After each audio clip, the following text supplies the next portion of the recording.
Trisha Curtis, welcome to Dad Saves America. Thanks for having me. I'm really pumped to be here. So we had a sort of false start conversation, and we've talked about these things for several hours because a couple weeks back, as the Iran war was kicking off and oil prices were going haywire, I wanted to do a video about it. I reached out to a couple friends, one of which is Jason Isaac from the American Energy Institute, and he said, you have to talk to my chief economist. And I did, and it was like, oh, holy cow, you are an absolute torrent of knowledge on this. So you also run PetroNerds, which is since you consult with the oil and gas industry. Yep, and the government. And I think can we talk about that you're involved with the Department of Energy? Is that a thing we can talk about? I think so. They let me put it on my LinkedIn. So, okay, right. yeah. So you're also actually actively working with Chris Wright's Department of Energy. Yes. So my goal for today is for the viewer to understand this world of oil, gas, and energy that powers everything we do, this stuff, these cameras, all the things, every plug, every vehicle, everything that moves. Because most of us just don't understand how any of this works or where it comes from. And the only thing we see in the news is the Brent crude oil energy price. So at the very start, how should just a normal American think about the importance of oil and gas for our society? Like, how important is it? How central is it to powering our lives? So it's incredibly central, and it's a good question. I think if you want to think about it simplistically, I always use that 100 million barrel a day figure. Is that we often talk about everything in the room is made of, right? Plastics, the table, like all this stuff is made from oil and gas. However, largely it is transportation. And that's why people are thinking everybody's myopically focused on oil right now is because prices ran up and we had this run up in prices from this Iran war and the closure in the Strait of Hormuz. So we have about 100 million barrels a day that we produce it in the world and we consume it. It's roughly that. On the whole planet? On the whole planet. Okay. So when that number gets out of whack, like we produce a little more than 100 million barrels a day, or we consume more than 100 million barrels a day and we produce a little less, or vice versa, that's when prices move, right? So 100 million barrel a day is roughly what we're producing and consuming. America, the U.S., the United States of America, we're the largest producer in the world. And that's not televised enough, right? That's not talked about enough in the world, is that we're the largest producer of crude oil in the world by a pretty wide margin. So we're number one. We're actually literally number one. Absolutely. We're not just like doing better than we used to. We're the best. We're the best. Yep. 100%. Who's number two? So number two is basically Saudi Arabia and Russia are tied for number two. So they're right around, when you include crude oil and like other liquids, they're right around 11 million barrels per day, roughly. So we're not a little bit more. We're over 13 million barrels a day. At the end of last year, we nearly touched 14 million barrels a day of production. So you can imagine, like, if it's 100 million barrels a day we're talking about, and we're over 13, that's 13%. So it's a lot. And then you think about, okay, well, how much do we consume, right? As a nation, right? Are we self-sufficient? Are we energy independent? Energy independent, we're not energy independent, but we're pretty damn close. And we're definitely energy dominant. We consume about 20 million barrels a day as a nation. Okay. So about 10, a little under 10, between 9 and 10 million barrels a day of gasoline. And so that's why right now you're feeling this, like, this is the 9 to 10 million barrels a day is what America consumes for gasoline. And then you have diesel and propane and everything else that's all included in that 20 million barrels a day. So that's the number, 20 million barrels a day that we consume. We're producing, 13 and change right now, almost 14 million barrels a day at the end of last year. And the global market is producing and consuming 100 million barrels a day. So the United States is consuming 20% of global oil and gas production. Yes. And is that 100 million? 20% of global oil production. Of oil. So you're not including natural gas in that 100 million. So that's literally that's oil. Yep. What's the difference between oil and gas? Yeah, well, so one is that oil is a liquid. I would say if I was to simplify it to one thing, it's transportation. I can transfer oil. I pump it out of the ground. It's a liquid. Sometimes it'll look like tea. Sometimes it'll look more like water. Sometimes it'll look more like coffee. And gas is a gas. And so I can't transport via truck unless I compress it. So natural gas, awesome. We have a ton of it. We can talk about those simple numbers as well, because most people don't do that. We are the largest, we're by far and away the largest producer for natural gas. Like, it's not even there's no distance. The second is Russia, and they're distant long shot away. So what are those numbers on natural gas? They are 400 billion cubic feet per day globally. So cubic feet. Billion cubic 400 feet. billion. Yep. Cubic feet. What does that mean, cubic feet? What does that mean? Well, it's your volumetric, so you're compressing into cubes. So natural gas, when I say it's different than oil, is that in this liquid, I grew up around the oil industry, and when you have an old pump jack, could be from the 1950s, you have a tank battery next to it, you fill up that tank battery, it might be producing 2 barrels a day, but a truck comes and takes that, and over time, takes that truck, takes it to a terminal, takes it to a pipeline, and moves around. Gas is you have to have a pipeline to transport that. So you have to build the infrastructure for that. You have to have the compression for that. And then you have to often send it to a fractionation plant, and you have to strip out the liquids. And then you have to, if you're going to export it like we're doing, we have to send it to where it has to actually have to have liquefied natural gas. We have to turn it into a liquid. We have to put it onto a ship, and then we have to ship it to somewhere else. And then they have to take that liquid, they have to turn it back into a gas, and then they have to put it into their societies, and they have to have all the pipeline infrastructure do that.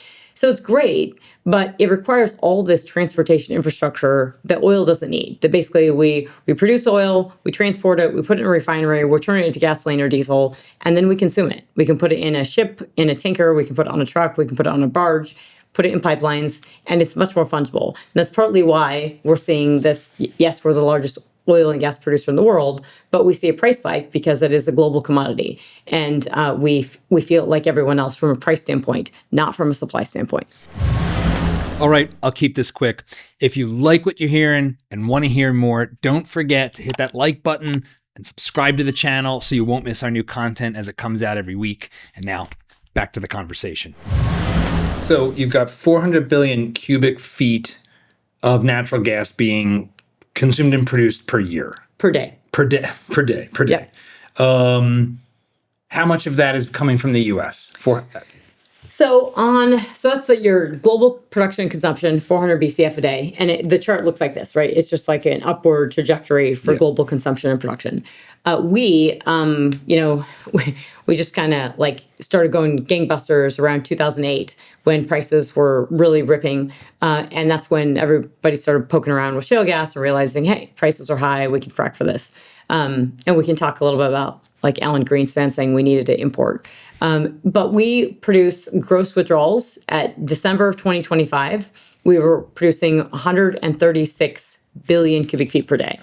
136, yeah. So more than a quarter. Exactly, more than a quarter. Heading towards a third of the global supply of natural gas comes from the United States. And I think that's truly underestimated. Even when people are in the space, it's a massive number, right? So it's like Russia produces, I think it's now less than that. They're just over 60 BCF a day is what Russia produces. And that is the second largest producer of natural gas in the world. So it's way, way out there. And so when we think about do we have enough natural gas? Mm-hmm. Absolutely. We have enough natural gas for us. We have enough natural gas for all our friends and probably our enemies, which maybe we shouldn't be giving it to them. But we have enough for everyone and then some. And so it's been a huge boon for global energy security is us exporting this nat gas. And of that number, that 136 billion cubic feet per day that we're producing as of December, we're exporting around 20 BCF a day of that via liquefied natural gas. We export some via pipeline as well. I have seen buses driving around that say they are powered by liquefied natural gas. Am I remembering this right? Is that a thing? Can you power a vehicle with liquefied natural gas? Well, they're using their LNG. They're probably LNG. They're probably CNG. It's probably compressed natural gas, or however they're doing it. It's powered by natural gas. I think it's a UPS truck you're saying powered by natural gas. Yeah. So what's that all about? Can we actually start to transition vehicles from oil to natural gas, where we have so much dominance that we really would not need anybody else's stuff? Is that a thing? It is a thing, and you see some of it it is a thing that you can make a vehicle drive on natural gas as opposed to oil. You're seeing it more actually from a power side in the oil and gas industry, where you have frac fleets that were run on diesel that are now run on natural gas, right? They're actually, the electric frac fleet is really just natural gas that's powering something that's like a genset, and it's natural gas turbines. So we can do it in transportation. You're seeing some of that in China because China doesn't have as much oil as we do, and they would love to. And so they're doing everything they can to offset that. So they have a lot of vehicles powered, or trying to have big vehicles like trucks and stuff powered on natural gas. I think, to my understanding and my knowledge, is that it's always come down to infrastructure. When I was little, I remember my dad was in the oil field, and we met one of his friends in a small town in Baggs, Wyoming, and he had a natural gas truck. And I remember thinking, as a kid, where do you fuel this up? Like, how does this work? And that was literally the crux of the problem: is how do I fill this up, right? Because you have to have the infrastructure for that. So I think we don't have that infrastructure necessarily. You have to have the vehicles, the infrastructure. There's quite a bit of stuff on the vehicle that, like, how heavy are you making it? This is, I don't know if you remember, like, the hydrogen debate of, like, there was hydrogen fuel. There was this period of time. I feel like it may have even been around 2008, 9, 10. Yes, it was the National Geographic article and all that crazy. Yeah, it was like, and there was a book like Hydrogen Future, and it was like hydrogen's gonna. The only company I've even seen that like has anything that's hydrogen is Toyota. Like Toyota has some hydrogen powered car, and it's like, oh, it's great. You put hydrogen in, and out just comes plain old water out of it's H2O. Like, well, and I think it's not quite like that, right? It's not nearly as difficult as that. But I think there's a lot of stuff that, the market didn't go crazy. There wasn't a massive uptake. I mean, I remember in the 70s, my grandparents still had, I think we still have them on our family farm, is propane trucks, right? Where you converted a diesel or a gasoline vehicle, and they converted it actually to propane, and you have a big propane tank on the back of it. So that's kind of thinking about this, is the actual tanks and everything on it, and what you have to have for it, and infrastructure. Obviously, they can't fuel up that propane truck at a regular gas station that does not have propane. So I want to just sort of do let's think through the stuff in our lives before we get into some of the bigger, deeper wells that we will drill together. Okay, so in my daily life, it's obvious I'm putting gas in my car. Where else is oil powering my life as an American, besides like go to the gas tank, fill her up? So, I mean, I'd say actually it's like the biggest things. That's one is I always think plastics, and I think of, and the shifts in that, plastics and firms like pharma and synthetics, right? So your shirts that have synthetic material. I thought it was hilarious when I moved to DC in my 20s, and it was Patagonia that has all the stuff that they like hate oil and gas. And I'm like, literally everything in here is made from like oil and gas. So synthetic materials is huge.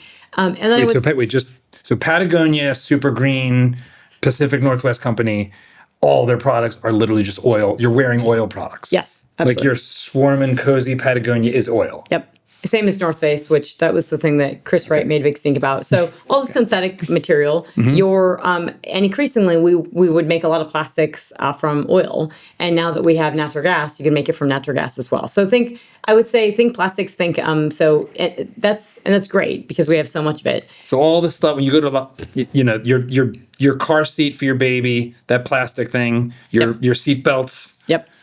You go to the hospital, all that sterile plastic stuff that keeps you alive. Yep.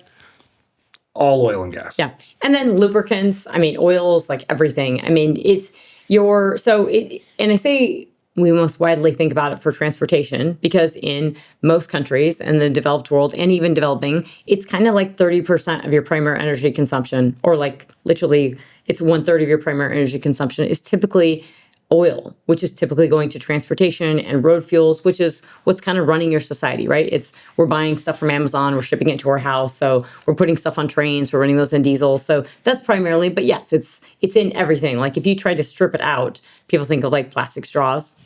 That didn't work out well. But people think of like plastic straws, but think of plastic anything. Like, you can't make Legos without it. Like, I mean, which would be, you've probably noticed there's Legos. I see them. There's Legos everywhere. I'm a Lego maniac. I still buy sets on a routine basis. You are definitely a nerd. I love it. Yeah. To the max. A world without Legos is not a world I would want to be in. Absolutely. Even though Minecraft has offset Legos.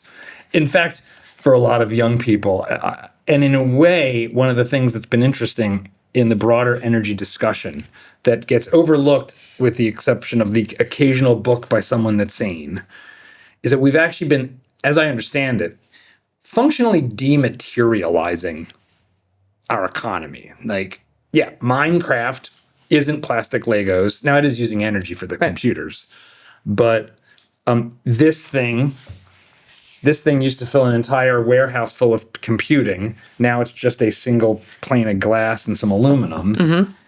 And so the actual amount of atoms per dollar of GDP is actually going down, right? How has that changed the way Americans consume oil and gas over the past 20 years? Have we continued to just rocket up in our consumption of oil and gas? Or has it started to actually like level off? So it's a really great debate because everyone, and people are, surprisingly, I thought it would be talked about a little bit more with this recent, this recent oil crisis we've had. It hasn't been, right? People always talk about like your correlation of GDP, which is gross domestic product, basic indicator of economic health, and oil consumption, and how tightly those are correlated. I did it on my like econometric analysis in undergrad, looking at like GDP, oil, and democracies, and trying to pull this stuff together. And so the thing is that we used to think that, okay, yes, as you economically grow, your oil consumption increases. There's been, you break down at some point, right? You just don't exponentially grow. And that's because we've had a lot of efficiencies on vehicles, right? Like my F-150, I have a huge gas tank, and sometimes I get 22, 23 miles per gallon, which is awesome. It's better than my car. I've got an old Land Cruiser, and if it gets 15, I'm amazed. Yeah, and this is a 2018 F-150 King Ranch, which I love, and 23 miles per gallon on a good day, like maybe 21 on a bad day. So fuel efficiency has absolutely increased. So there's that, right? Just the engines have gotten better. We've gotten better. You have these aluminum pickups now. Like, I mean, a lot of stuff has changed. We're lighter, more efficient. You had a big push on fuel economy standards. The crazy stuff is the ones that force the EVs in. But there's been a lot that's just happened on fuel efficiency. So it's very, very real. Although I'm just going to vote disapproval for the replacement of V8s and V6s with all this Turbo 4 garbage. I'm just going to say Turbo 4s suck. I mean, I'm not opposed. Like, I don't actually see anything wrong with consuming more oil. I don't think it's a bad thing. From an energy security standpoint, you need to work it out. But I think it's great. Jason Isaac would love I say that as well because he's hard to carbon king. We'll get to the yes. So we'll get into where people are right or wrong on like the broader like should we be trying to conserve beyond just for the sake of economics? Well, but let's keep going. Yeah. So what's been going on with consumption, economic, and growth? We haven't we basically are flat, right? And that's something we watch really closely is that, if you're trading oil prices, you're watching something you're watching the Energy Information Administration, EIA, the government data comes out every week. We're the most transparent market in the entire world for production and consumption and almost everything, right? Treasuries, you name it. But for oil, we're very transparent. And so you can see weekly stocks, right? How much we have in the Strategic Petroleum Reserve, how much we've drawn down in commercial stocks, and that includes oil and products. And so we can see and it's called product supplied, but it means demand. And you can see how much we're demanding each week, right? And that's propane, which is, not oil, but it's in that oil category. So it's like propane and it's diesel and it's jet fuel and it's gasoline. And, really, we kind of stay in this kind of range of that 9 to 10 million barrels a day of gasoline demand. COVID, obviously, we dropped way down. We lost 8, 9 million barrels a day of demand because everything was shut in. And then it came back. But interestingly enough, like if you're looking at gasoline demand, it ripped because everybody wanted to drive and go crazy. But then prices came back with it. And so that price spike, and it wasn't just that price spike, it was actually this massive inflation we had that hit everyone. And they're like, holy crap. And they did pull back a little. And so we never resumed that like bump that we had right after COVID. It came down and it's just been hanging in there, right? It hasn't come down. And so, people always ask me, right, where is gasoline demand? And if we have too high oil prices, will it drop off a cliff? And, even if you lose your job, you don't stop driving. You may drive less. You're not going to go to the movies. You're not going to be driving on long vacations, but you still have to go to the grocery store. You still have to do things. So when you have recessions and an economic pullback, that's when you see oil demand drop. And particularly in 2008, we are the great example for that. We lost over 2 million barrels a day of demand in the U.S. And it took nearly from 2008 to nearly 10 years to recover that oil demand. And since then, we've kind of been hanging in there. We don't rip, we don't rise. But really, it's globally where we're at. You're looking at developing nations like Africa, China, India, and that growth trajectory. And for the last several years, especially since COVID, people are looking at China for that GDP growth or that oil consumption growth. But really for developing nations, if you're Europe and you're trying not to consume it, they decline. But we really hang at that 20 million barrels a day. So we're the biggest economy in the world. We're one of, for large countries, I think we are the fastest growing. That isn't like China and India, which are still playing catch up. Right. But as far as like the developed West, the OECD, we're the fastest. Yep. And we're pretty flat. That's pretty interesting. Before we move on to some of the bigger macroeconomic stuff. All right. I put the gas in my tank. That's a big portion of my use as a normal person of oil. I've got all these plastic products.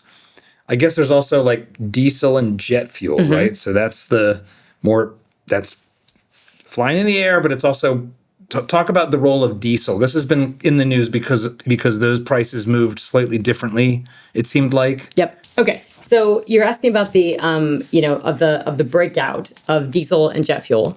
And gasoline. And so the latest figures we have are basically of that 9 to 10 million barrels a day I was saying for gasoline. It's about 8,600 is right now what we're consuming for gasoline. Okay. Jet fuel it's less than 2 million barrels a day is jet fuel. And that's really interesting, right? Because we have a lot of focus on jet fuel and how high oil prices and how much we're flying. It's less than 2 million barrels a day. There's another category where maybe it's around 2 million barrels a day. We have to add some in there. And diesel is about 4 million barrels a day is what we consume. And diesel, you can think of heavy trucks. I mean, obviously we have pickup trucks that run on it and we drive as consumers, but it's largely in construction and, transportation and moving stuff around and FedEx and stuff like that. So the trucks driving on the street at night, delivering, restocking grocery stores, putting products on the shelves, that's diesel. That's largely diesel, yes. And rail and and your big trucks, your heavy machinery, and construction. Where does coal fit into the mix in the United States today? Coal is power. So coal is all your power gen. I'm a big fan of coal. All the green types were like, who is this person? Why did you do this? Keep going. Yeah, right. Yeah, I really am. Actually, so my grandfather on my dad's side pumped oil wells, which I love my pump jacks. My dad pumped oil wells, but on my mom's side, my grandfather was a wheat farmer, and everyone else is in coal. And so in Northwest Colorado, I mean, it was rich in coal. So my brother-in-law works at the coal mine. My uncle used to work at the coal mine. And so, I mean, literally when we were in school as kids, would go to the power plant, which is right next to the coal mine. And by third grade, I mean, we knew when you turned your lights on where it came from, which was the coal mine.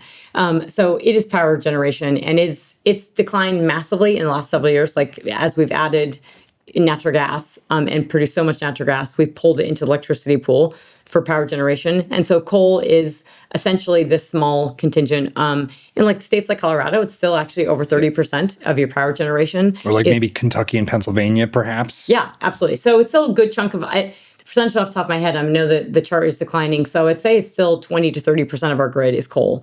And so that's both good and bad, right? Is because we have this rise up in wind and solar. But yeah, that's where coal is. It's strictly power generation. So got all these plugs, got all these lights, got these cameras. They're getting powered by electricity. Yep. So how does that work? So we hear coal and gas. What literally is happening to create the power? Yeah, so, and that's where when you ask about coal, I mean, this is what I think is that, okay, well, if I have an EV, I'm like, I feel so good, I have an EV, and I'm going to go plug it in. Well, it's probably, like, it's being powered by hydrocarbons, so don't feel so good. Or if that's the point, like, just realize that your electric vehicle came from China, came from forced labor, and that's bad, and it was made by coal-fired power generation. And so that when you plug it into the grid, it requires electricity, power generation, and our power generation mix, we've dropped our CO2 emissions a lot, really because of the natural gas. I understand that U.S. CO2 emissions, to the extent you should worry about that because it's plant food, is like flat since the 90s or down? No, it's way down. It's way down. It's like the chart looks like this. We're like 5,000 million metric tons, I think it is. And China's is like 13,000 million metric tons and like this. And that's basically coal. And I love coal because it is, it's so, like when we talk about transportation, and this nerdy thing, is like oil, super easy to transport. It's a liquid. Coal is a rock. It's just this chunk of coal. And I can stack it up and I can just hold it here forever. I can put it in this room and 50 years from now, I can go, maybe it's degraded a little, but I can burn it and I can make power from it.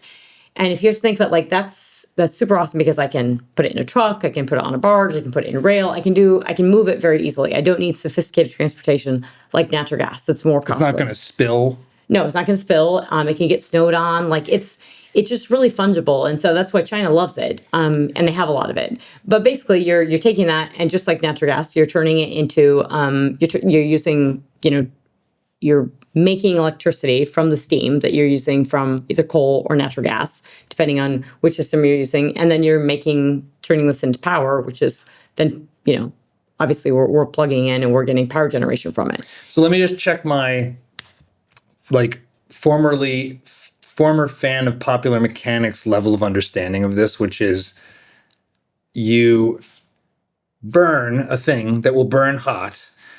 It creates steam that moves a giant turbine, and then essentially magnets move electrons because of the movement of the turbine. Is that basically? That's basically. Like, I mean, as a child, the child level, which is my level of understanding of the physics here, is like moving of a turbine moves magnets that move electrons, and that's what goes out and makes all this happen. Yes. And I would say that, actually, I'm just backing up and thinking that number. I have a number in my head of, this China versus the US.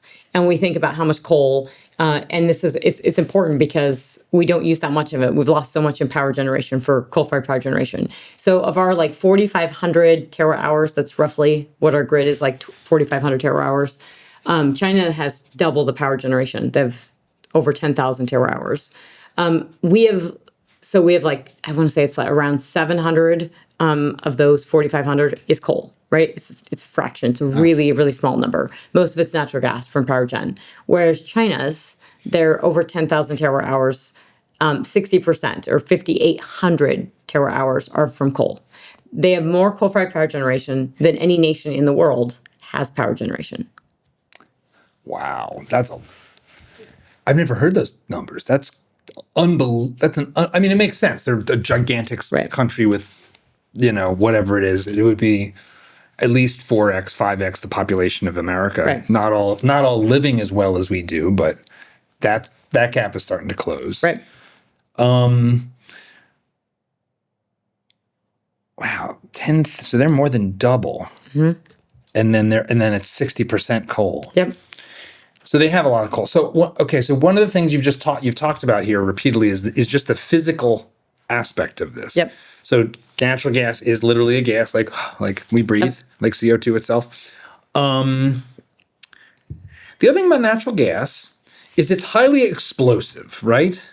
So somebody once said, the way our modern regulations work, it never would have, and I know there's cities that want to ban it for dumb reasons now, but you'd never have gas-powered fire in a home in the modern safety state.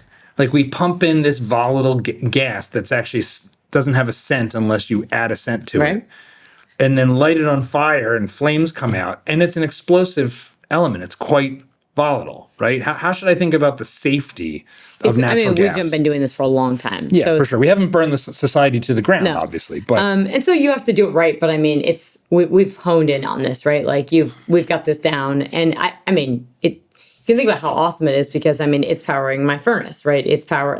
It can power your dryer still. You do have a lot of cities that are against this. Yeah, I have a gas-powered dryer. I don't know. Oh, that's cool. Don't know where Austin is exactly on this, but I have a natural gas fireplace outside. I have a natural gas fireplace inside. My stove is natural gas. In the country where we don't have the natural gas infrastructure, we're using propane, which I love because it's higher BTU.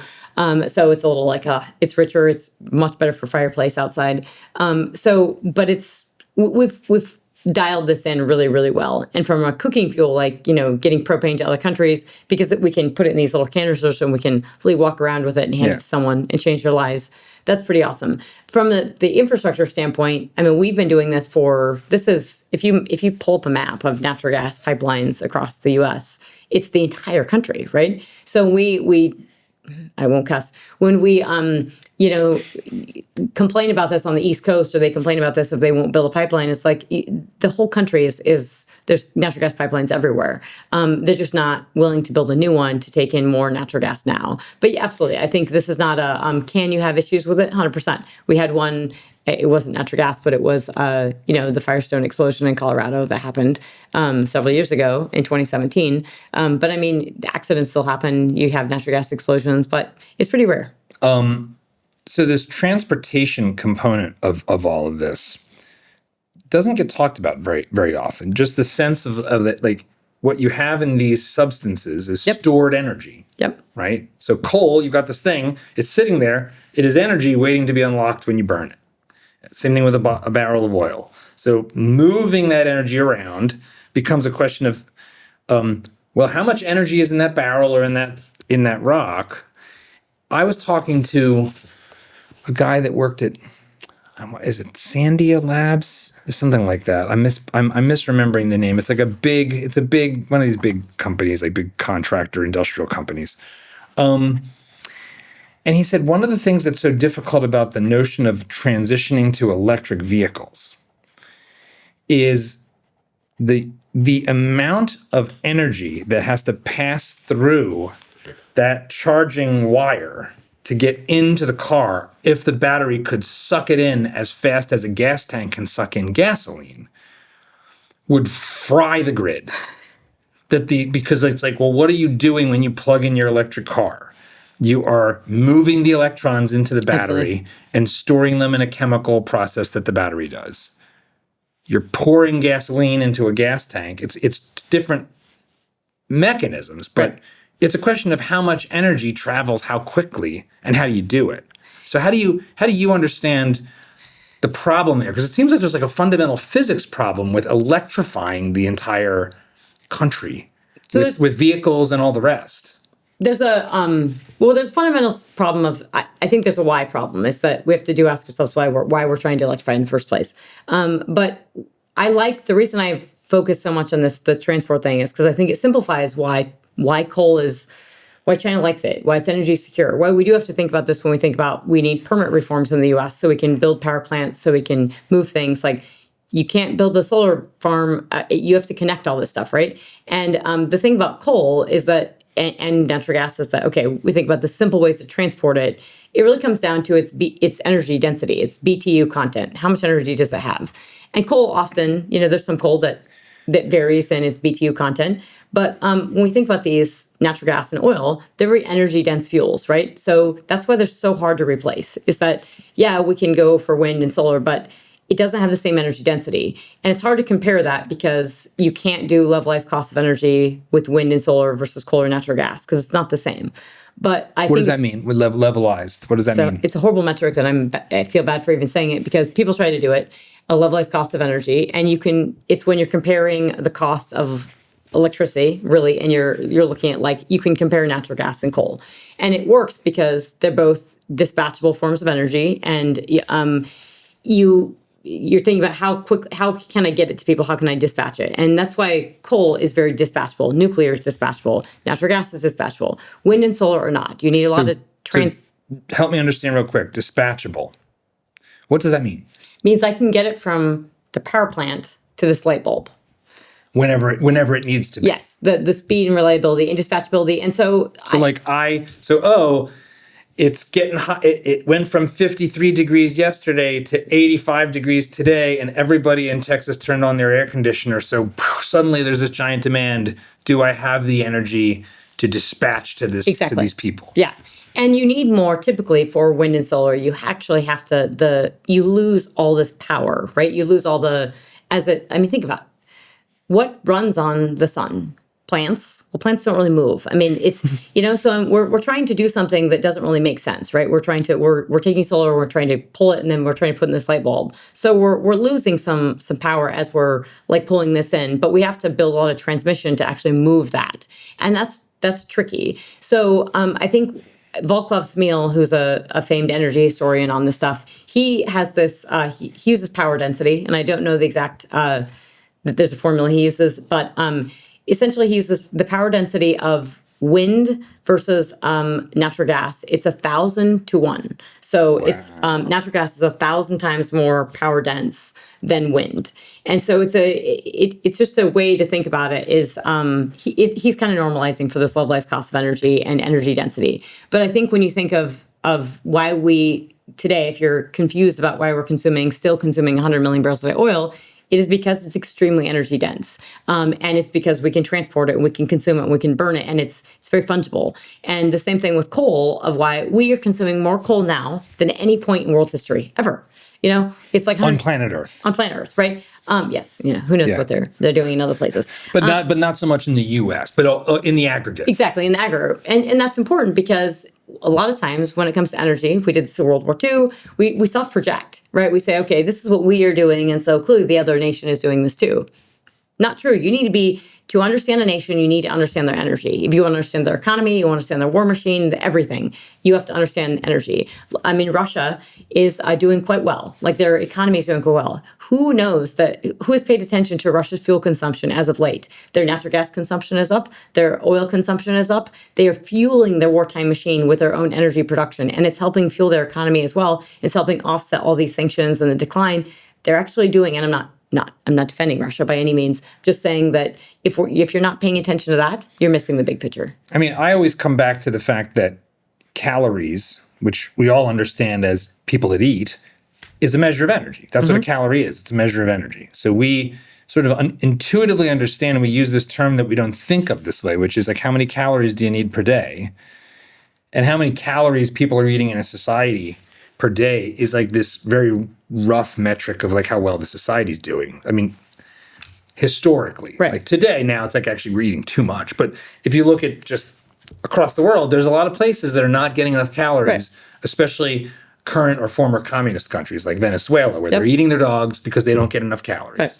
So you can't have movement, life, without energy. And most of the places also don't have enough actual energy, let alone literally food and fuel. They don't have enough. What's the role of oil and gas in the production of food? So it's significant in terms of fertilizer. I don't want to say it's over talked about, but I feel like the news has you need fertilizer. I grew up in a place where we have dry land wheat farmers that aren't using a lot of fertilizer. Not to say like most people are using fertilizer. And so you're making, natural gas, you're deriving this largely from natural gas. So it's a huge component. And it's really, but again, this comes down to transportation, is that if you're getting it, if you're moving it from the Strait of Hormuz and the Strait of Hormuz is shut, then no one's getting this.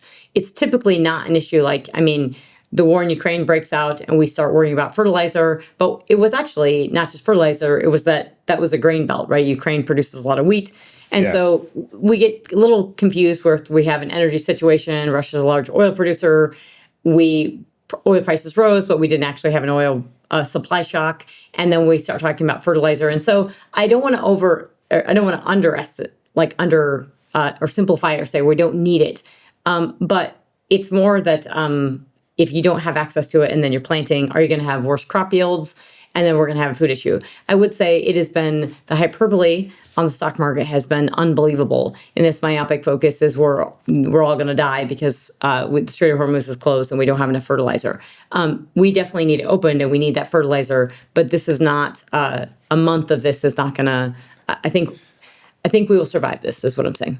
If we're this big natural gas producer and natural gas is what's used to create nitrogen fertilizer, why do we care about the Strait of Hormuz for farmers in the U.S.? Why is that as like NPR, U.S. farmers worry about fertilizer supply due to war in Iran? So I do think there's a lot of hyperbole and a lot of myopic focus on this, but we're not self-sufficient. So if we're still importing some, we still have a problem. And I would say that farmers, and I love farmers because I'm from a farming family, but they have a big outside, say like ethanol. You name it. So when the farmers are up in a tizzy, they make a big stink in Washington. And so if they are short on fertilizer, this is going to be a problem. If they're short and we're going to have lower crop yields, this is going to be a problem. But really, actually, we think about this for the U.S., this is a much bigger issue, to your point, in energy and energy consumption. This is a much bigger issue for the rest of the world that is, super exposed, and they need this, and they need good crop yields, and they need enough to actually, in Africa and parts of the rest of the world that desperately need this more than we do. Speaking of crops and energy, we apparently still, by law, even here in 2026, require us to put food stocks in our gas tank called ethanol. Yep. Why do we do that? What is that? I mean, because this is the weirdest thing in energy policy to me, still to this day. So here's my understanding, and correct me if I'm wrong. Yeah. You're taking arable land that could be used for food, and you're instead taking that crop and then processing it through an expensive, energy-intensive process that also has to ultimately get it to a sugar. So if you're starting with, say, corn in Iowa, to then turn it into something like a sugar, to then turn it into a biofuel, that then engines don't particularly like, and also degrades. It just seems like every single step along the way is idiotic. So am I wrong about that? Am I being too hard on ethanol? No, I've never been a fan, but it's interesting because you're making me, I'm like going back into my 20s now thinking when I worked on this stuff. And, I'm not an expert on urea and fertilizer, but years ago when I worked with the Energy Policy Research Foundation, and actually it was the National Geographic, that magazine, if you remember, in 2008, right? Was all these magazines like, we're running out of oil, and which we weren't. Yeah. But it was great because this is the stuff that I was keenly focused on this as a kid. And then I'm in Washington and I'm working, and my this Energy Policy Research Foundation did a lot of work on ethanol, and it's a renewable fuel standard. So we're trying to pull renewables, and there was a number of things, right? It was oil prices, and worried that we didn't have enough because oil production was coming down in the U.S. There was this meme around peak oil, which nobody says now. We'll talk. They do say that, but they say it in a different way. So we'll talk about peak oil and peak shale in different ways. But so you're trying to do a couple things, right? There was all this, and this is what we do have to be careful with a lot of things. Like different sides can take what they want and they can spin it around and they can ruin it for everyone. And so if your idea is that we're going to try to have more fuel, there was a component to this of saying we want to use ethanol and we want to add it into the gasoline pool so we have more gasoline. And that's so. Okay, your logic is maybe that's not the worst thing in the world. However, you should ask yourself, is this going to work? Well, what Congress did, and this was actually under Bush, I think this was 2001, if I have this right. And maybe it was early. Yeah, so Congress mandated the volumes. This is really if I could say one thing about the ethanol, it's not the mandate. The mandate's not good, but it's actually the mandated volumes, because they had an assumption the gasoline consumption would go like this forever. It would just keep going up. So they mandated the volumes. So now, not even the percentage, like the amount produced and used. And this is why you cannot let Congress do this stuff, right? Because they don't know. And I always wonder, who are the PhD economists who have studied gasoline, production and consumption, and no, they don't know. They're not PhDs. They have no idea. They've never studied this for a living. So they're just mandating these volumes. And so every year you have to have an exemption because they can't put this in. So we went from we call it the blend wall, where you put too much ethanol in and you hit this blend wall. Well, so it was 10%, and then we've increased it to 15%. And you've gotten most engines built, my pickup truck says, E15, you can put E15 in. You still have, I think, boats that some boats don't do it. A lot of your lawnmower and stuff may not want E15. A lot of stuff has transitioned to that. I believe we just did a waiver for this because in the summer with ethanol, anyways, we do some different things in the summer we blend gasoline differently in the summer. Here in Texas, at least at some of the Buc-ee's outside of Austin, they actually have. It's the first time I've seen this, but I imagine it's been there for a while. You can actually get zero ethanol gas. Yeah. So it's. I like that you can even see that. But so the whole point of this is that, okay, I have more gasoline if I'm blending this in. But so the tricky thing, so are you trying to solve for, if you're trying to solve for gasoline production and gasoline, we don't have that problem anymore in America. Then had the other people that took it and said, well, we're saving everyone because who wants to burn oil? This is horrible, right? This is a hydrocarbon and we have CO2 emissions. The CO2 emission, the footprint of taking planting corn, harvesting it, and then turning it into ethanol, which, by no offense to Tito's, but I believe that comes from an ethanol factory, this handmade vodka. That's what you're doing. You're making this alcohol, and then you have to, by the way, you have to put it in a train. Like, this doesn't go in a pipeline. So, when people were up in a tizzy, when we were moving crude by rail, which I helped a lot of folks move that when the Bakken was starting to boom, and 2010 or so, and you're trying to get to the East Coast, a lot of folks on the East Coast did not want crude by rail because they didn't want their community and train cars blowing up, except they had ethanol, and you have to move that via rail car, and it is flammable. And so we have to do things that are dangerous because that's how this all works. But we have all this ethanol moving via rail that is flammable because we have this renewable fuel standard, this mandate that we have to put so much in. And so, and then you do have a big farm lobby, right? I think The West Wing is I watched that whole thing again in my 20s, and it's funny because there was an ethanol thread. Like somebody knew about ethanol on that show because they pitched they were like, which guy is going to talk bad about ethanol and say that this is stupid? And really it was quite stupid, but nobody was willing to do it because they didn't want to piss off the farm lobby. It looks like it persists because it's just a subsidy to farm. It's just a government subsidy. It's a forced subsidy the rest of us pay for to produce crops that wouldn't otherwise have been produced. Yeah, and I think if you let it run, because we have this renewable fuel standard, there are renewable identification credits, I think, are RINs that the refiners have. And so they have to blend so much, and then they get credits, and they have to store up these credits because then they don't blend. It's a whole messy thing. We spent a lot of time on it years ago. And it's just the refining process of the business is awesome and nerdy and cool. It gets really complicated though, when you have to blend all this stuff into, when you're actually blending this stuff in. So yeah, I think I'm all for get rid of the subsidies and let the market do it and then see what wins. And you're going to see that a lot of this stuff doesn't actually win. So we have President Trump came into office saying, drill, baby, drill. And as he was entering office, oil prices on that global Brent oil, the number we all hear, right now it's coming down because there's a ceasefire as we sit here. So it was up at 110 and now it's down below 95, and who knows tomorrow. There was around something like $65 a barrel of oil. Mm-hmm. So a fellow friend of ours, Brent Bennett, I asked him, so is this going to be a big deal? Because energy powers the economy. Energy is the input into all the other things. If we have a really pro-energy administration, is that going to be one of the ways that inflation comes under control on the supply side, not the money printing nonsense, but the supply side? And he said, well, the problem is that oil's already really cheap, as in it's very close to the cost of getting it out of the ground and shipping it and refining it at the current prices. So just temper your expectations for drill, baby, drill right now. So what's what's real and what's not real? What's possible and not possible if you're pro drill, baby, drill? So that's a really good question. And I am absolutely drill, baby, drill. And I think I'm 100%. Clearly. I love it. And I mean, I have a drill bit necklace too, and rig necklaces. So I love it. And I think that the one thing and this is why, when Chris Wright talked about it when he was taking the job, he would say this president gets energy. He's a businessman, but he's he intuitively gets it. And as we're discussing, energy is hard, right? We can explain oil and stuff, and we can simplify it. Get to electricity, it's much harder. But if you get energy right, you get your economy right. And I'm when you study nations and you study their energy and their economy, if they don't have the energy, they don't have an economy. And so it's why China's so desperate to figure that out. But you don't have to, Trump had a few different things happening, right? When the first term, he could, increase output, which we did. Typically, when you're pro drill, baby, drill, you're going to have lower prices, right? Because you're going to increase output.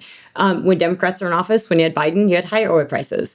I mean, this was the other thing our I think mutual oil friends have said. Several different folks I've talked to have said, and they're all Republicans.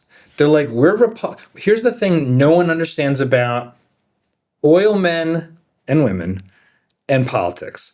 When we vote for Republicans who say drill, baby, drill, we are actively supporting people who drive our profits down. I have heard this over and over again from folks here in Texas in the oil business. They've all said, we always make more money during Democrats. We don't vote for Republicans because of our pocketbook. It's actually the opposite. So there's quite a few things, and I hope we stay on this for a minute because there's quite a few things to unpack here. I think that 20 years ago, maybe you could have said, and I disagree with it heartily, because I think the left has really, really bastardized energy. We've taken this to an extreme degree, and that's the difference in the last 20 years is that this shift where you could be a Democrat and you could vote oil. You could be pro-oil. Yeah. My grandfather was a Democrat. My dad was a Democrat. My grandfather's rolling over in his grave now, I'm sure, and my dad is definitely not a Democrat. But they were, and that's because you could be pro-energy and be a Democrat. You cannot today, and I think that's a big problem we have in this country. But really, it got crystallized under the Biden administration, and I nearly lost my mind during the Biden administration because of all the horrible energy policies. Now, clearly, the man wasn't running our countries, and we had a bunch of 25-year-old ideologues from Harvard that were doing things. We had like suitcase stealing cross-dressers in the nuclear energy department. I mean, it was like what clown? It's like 4 years of an utter clown show, like an actual circus. And Secretary Granholm, this is the first time we've had an energy secretary, by the way, that has energy experience, and he's extremely intelligent and he's a good human. But Secretary Granholm was on Bloomberg, and she was asked how much oil we consume because we're in the height of this energy crisis or this war in Ukraine and oil prices were going up. She laughed. She literally cackled on TV, and she didn't have the number. And it's 20 million barrels a day. Like, all you have to do is have your staffer Google this for you and have this for you. But the fact that she didn't know it, she wasn't prepared, and then she laughed it, which is just, it was so frustrating. So we didn't have this energy knowledge, and that whole administration, the energy policies were consume all the oil, use up the strategic petroleum reserve, buy oil from Iran, because we're not going to be consuming it later. Use it all up now, and yes, you have high oil prices because you're not like enabling output, right? So the day they came into office, the first day, they rescinded permits. Literally, like, people were given permits by the Bureau of Land Management, and they took them away and said, nope, you don't get those anymore. So for 2 months of the Biden administration, for the first 60 days, nobody got a permit on federal land because they were holding they wanted people to approve their appointees in Congress. That is weaponization to an untenable degree for energy. And so you can't do business that way. And so when I talk to industry leaders, and they can kind of say that, like, most CEOs wanted a place where we can drill and produce for oil. And so Drill Baby Drill is fundamentally we are going to be a pro-oil and gas nation, and we're going to let oil and gas and energy production lift us up and like export, and we're lifting up the rest of the world like by doing that. But when you get the energy piece right and you let it drive your economy, I mean, when we're producing almost 14 million barrels a day and we're producing 136 billion cubic feet per day of gas, we don't have to worry about energy, but we're making lots of money with this. I mean, we're exporting 4 million barrels a day of crude oil. We are the largest exporter of crude and product in the world. Like, Saudi Arabia doesn't come close. We're like 11 million barrels a day of crude and product, right? Wow. Which is insane, right? So we're making money from that, and that gives you a lot of economic horsepower. That gives you a lot of geopolitical maneuverability. And so that's incredible leverage that I think is not fundamentally appreciated. But your question on this kind of break even, this $65, this marginal barrel, Trump says drill, baby, drill, but can you actually get the cost lower? He had a problem when he came in, which is inflation. And inflation is, I always say for oil, it's something that's the one thing you see. I mean, everybody's feeling it right now. They go to the gas tank and they're like, holy crap, it's almost $5 a gallon. In California, it's $7 a gallon. Yeah. All because of taxes and insane. There's no refineries left in the state, and it's all just crazy. So they have to, I understand that. I just saw yesterday, California imports 75% of the oil it consumes from the Middle East. Yes. So we're the biggest oil producer in the world. California says they're green, but all that means for them is they import it from the Middle East. And they took 500,000 barrels a day from Russia when the war broke out too. And they had to get rid of that and swap that out. And then they got more exposed to the Middle East because they don't build a pipeline, and they wouldn't take Bakken crude by rail because it was evil, because it was hydrocarbons. So they'll take it from the Middle East. This is what the Biden administration did as well, is that, okay, we'll take it from Iran, but we won't produce it at home. We'll penalize the production. But so that sticker shock, though, the thing you feel is that I always say it's the one thing we still have where when oil prices go up, you feel it at the pump. When oil prices go down, you will feel it at the pump. You actually have deflation in oil prices. Mm-hmm. So Trump, the one thing he's got is a lever to make people feel good and to actually try to lower headline inflation is let's get oil costs down. Now, oil costs or oil prices are already pretty low, but if he can keep them low, and this is why I say it's important to put this war in context thinking for him is because he is a low oil price president. He's a drill baby drill. We're going to make sure you have everything you need to produce, and we're going to export LNG, which means that's great for natural gas production, and we're going to do all this stuff. But we don't want high oil prices. And so part of that's that, I think we truthfully need, and I'm not speaking on behalf of the administration by any means, but $70 oil would be great. Like if we just had $70 oil, but that's not how oil prices work. They go like this. They're never like a steady this. So you as the industry, you have to have knowledge. You have to do your homework. You have to truthfully, and I say this, hire people like me, talk about the industry, spitball, like do more than just have dinner with your oil friends and say, where do you think oil price is going to be? That's not doing your homework. You have to really think about this. You have to think about, should I hedge? What should I be doing? And understand where we're at for oil prices and does it make sense? But when we think about the marginal costs, we were at $65 a barrel before this war broke out. And then we went up. Now I just checked, we're like at $94 a barrel for West Texas Intermediate. Came off considerably last night. That was a big swing, as predicted, right? If we're going to open the Strait of Hormuz, we have a ceasefire, oil prices are going to come off. And everybody's making money. If you're drilling for a barrel of oil right now, if you're actually drilling, completing wells, you're making money at $94 a barrel. You were making money at 70, and a lot of folks were actually making money at $65 a barrel. That's why we haven't seen output come down. In fact, last year, the average price of crude oil was over $65 a barrel in 2025. But if you interviewed the oil and gas industry, I bet if you brought a bunch of CEOs on this and you asked them, especially around October of last year, I don't know if they would have told you we were at 65. They would have, basically, they felt like we're in the 50s, and they would have thought we were lower. And so when I was speaking across the country and I'm at conferences and stuff, and I would say, where do you know where we're at for oil prices or average?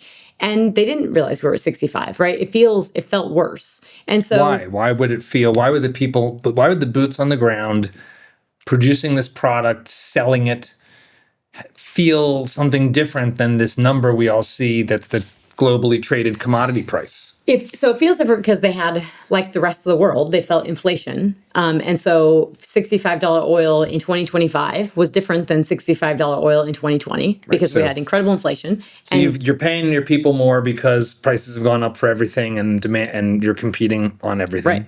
All your inputs have gone up. Yep. So and they got used to a little higher oil prices, right? When you feel 80, it feels great. But we were more profitable. We've been more profitable as an industry at these lower oil prices than we were when we were at 100 several years ago. And that's because the industry has just gotten so much better at drilling and producing this oil. So I would have pushback on our mutual friend because the industry always does more with less. And Chris Ray said this, and I know the oil industry didn't love to hear it, and nobody wants to say, like, they didn't feel good thinking, oh, are we going to 50? And that's not great. We really maybe should stop televising the $50 figure, but you will do more with less. And actually last year, our oil and gas industry, if you ask them, to explain why we were producing almost 14 million barrels a day, they had a hard time with it because holy crap, they're pulling back, they're trying to do stuff, and yet we're increasing output. Well, the U.S. industry, and to their credit, I mean, they did such an amazing job. They did drill, baby drill, because we went to almost 14 million barrels a day at $65 oil. Well, Saudi Arabia missed that. They didn't get that right. They thought we had peaked output at the beginning of last year. And so this peak oil, this peak shale came in. And this is where I think the left has pulled this a little bit, right? It works for them, right? If they say we're peaking oil, that means, we got to move away from this stuff because we're peaking.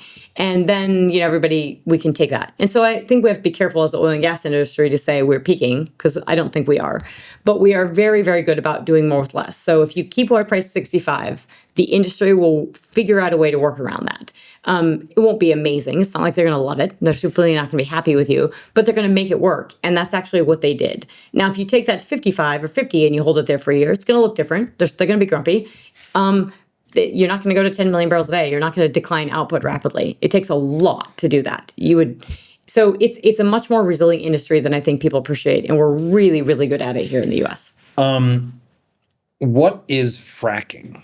And what did that represent? Because I know it was a transformational thing for U.S. energy production, for U.S. oil and gas. It was very controversial. There was movies about how there's towns that you could light the water coming out of the tap on fire.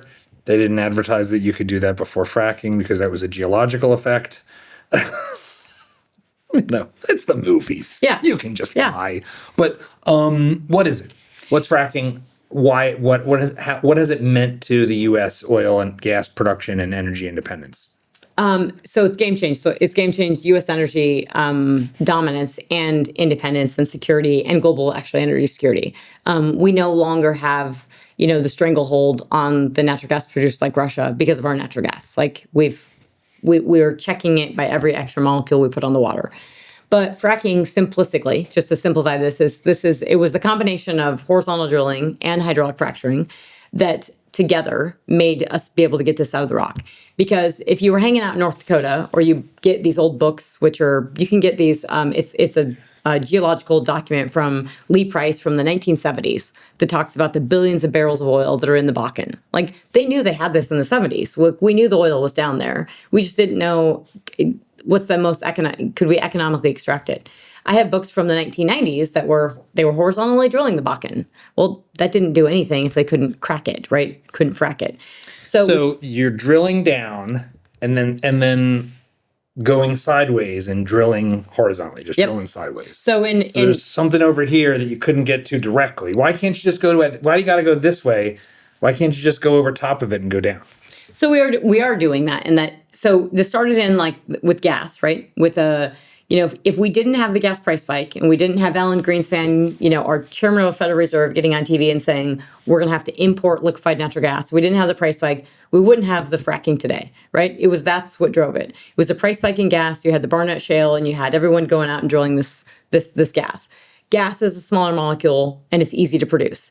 And then people are like, hey, let's try this with oil, right? If we can frack this, right? And so you're going down and you're going to whatever reservoir, right? It's the source rock. It's what's holding this in. And so you have to crack it. So I'm saying crack just for simplicity because you're fracking it. And so you're drilling down and it's, we say in the Bakken, it's simple. That's why I like to use it. 10,000 feet deep. So it's basically 2 miles deep. We're drilling down vertically. And that's what we used to do, right? That's what you were still doing here in the Permian in Texas. This was still happening in 2012. So you're putting a big old straw down, and there's liquid down there, and the pressure pushes it out. But we've been hydraulically fracturing before we did all that. We've been every well is like you have a little fracture, it'd just be like one fracture, vertical well. Here's the reservoir, the layers of the stratigraphic column of rocks, and you frack it, you produce oil. But you'd produce like 200 barrels a day, whereas when we drill in the Permian and we turn horizontal, we might produce 3,000 barrels a day, right? It's just a huge increase. Yeah, big difference. Big cost increase, but big difference. So in the Bakken, for example, or say it's Midland or we're in Texas, and you're drilling whatever your reservoir depth is, and it's the Sprayberry, and you're 7,000 feet deep, and you're drilling down vertically, and then you turn your drill bit, you go horizontally, and it looks pretty on paper. It's more like, if you're actually looking, it's more like keeping this thing in zone. You keep your getting in zone with your drill bit, you're drilling out there, and then you're coming back in after you've drilled that well and you've cemented and you've cased it, and then you come back in and then you frack it, and you bring your frack crew on, and you're pumping largely water, like there's a little bit of chemicals, but it's very simple, largely water and sand. And it used to be, we used to use ceramics and man-made proppant, but now we're doing sand. And I'm talking, this is like, it's not beach sand, but it's almost like beach sand. You could take up this beach sand and you're pumping 2,000 to 3,000 pounds per lateral foot. So this is, I'm guessing this is like roughly a foot, 2,000 to 3,000 pounds per foot in that rock is what we're pumping for sand. That is cracking the rock, and that's getting the oil out. So the rock is almost like a sponge with the oil inside it, so you have to crack it so that those little pockets can release the liquid. Yep. So you're 7,000, 10,000 feet below the surface of the earth. How is it getting maneuvered? Like, how does that work? Like, how the hell does that work? Like, well, so how do you maneuver this thing so far down and then over? Is it highly roboticized? Is it? Yeah. So I mean, we got the rigs that we have now are COVID helped us a lot, right? Where we had these mechanized the drilling rigs, like they now are walking rigs. Like a lot of rigs, like actually you move. They literally are walking on site, so it's super cool. Who's walking? People or the rig itself? The rig itself. So the rig. Paint a picture for me. Help me understand what you're talking about. So if you drive around Texas and you go see an oil derrick, like a big rig, and you see it, literally you will If you have a one well location, we didn't need it to, like you're drilling a well, and you have to move it somewhere else. But if you're drilling a bunch of wells and they're right next to each other, as we're doing now, we got multiple benches and multiple layers in the rock, then we just want to move that rig to it just needs to move a little bit to the next, whatever, or wherever our wellhead is, 20 foot over, 100 foot over. And so it's literally walking. And so now they've made rigs that literally stand up and they are walking. And so the technical feats of the industry, really just even the last 10 years, like that type of stuff is amazing. So we have less rigs, like literally less rigs are drilling now than they were in 2020, and yet we're producing more oil. So that's one of the ways you can bring costs down. So even at lower prices for all of us, it's still a profitable business, which it needs to be in order for it to keep happening. It does. You can't have a permanently unprofitable business. Nobody will make up losses in volume. Exactly. And so when you think about that efficiency, and I spent a lot of time thinking about this of okay, that rig count, but it's that you say that, okay, it's your depth, or you're getting to your formation depth, and then you're going horizontally.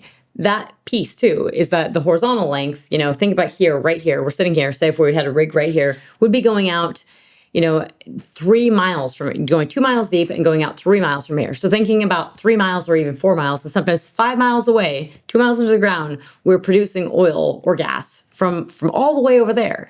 That is so incredible from a technological standpoint that we are doing that. And it's actually producing. And so it wasn't even, I tell the industry this a lot. Not even 5 years ago, if I had said we would be doing that, most people in the industry would have said, nah, we're going to struggle to get production from the end of that well.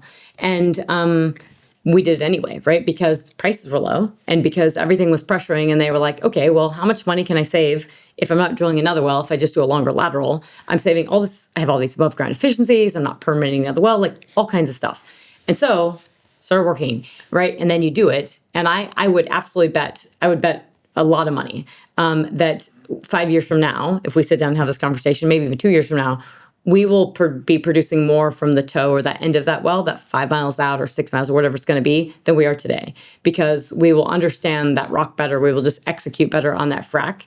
And so, you're thinking about this, what's actually happening underground. I'm always thinking about I'm in the ground and what does the rock look like?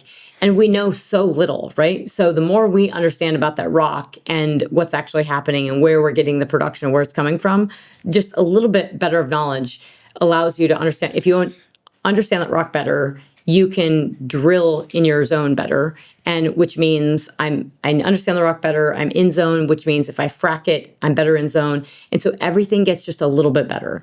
And I think that incremental stuff, we saw that big changes in 2016 to 2018 when we had that low prices, where companies took that time to spend time understanding the rock. And then 2020, they did the same thing. And so when they came out of 2020, they were just let's go. And they went off to the races. And I think we you don't hear people talk about it, but I think we fundamentally underappreciate understanding the rock and getting more out of it. Some companies have gotten a little too automated and let's complete every well the same from the Bakken to the Permian. But I think, when you're willing to nerd out on the completion side and tinker with a little bit, yeah, it's pretty awesome. How do we even know how much oil is on this planet? We hear these things, man, Trump is going haywire in the world. It's kind of crazy to watch.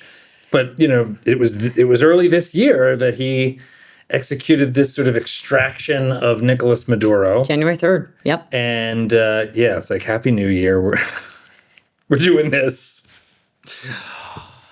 Generally a good idea, I think. He would the Biden administration, I think, issued a warrant for his arrest. This wasn't out of nowhere. No, everyone hated Maduro. Even the illegitimate, stole the election, not just a thug. So you hear this thing said that Venezuela has the largest oil deposits in the world, maybe even up to 1 trillion barrels of oil. How do we know that? How do we know how much we have here? Where do these numbers from around the world come from? Is it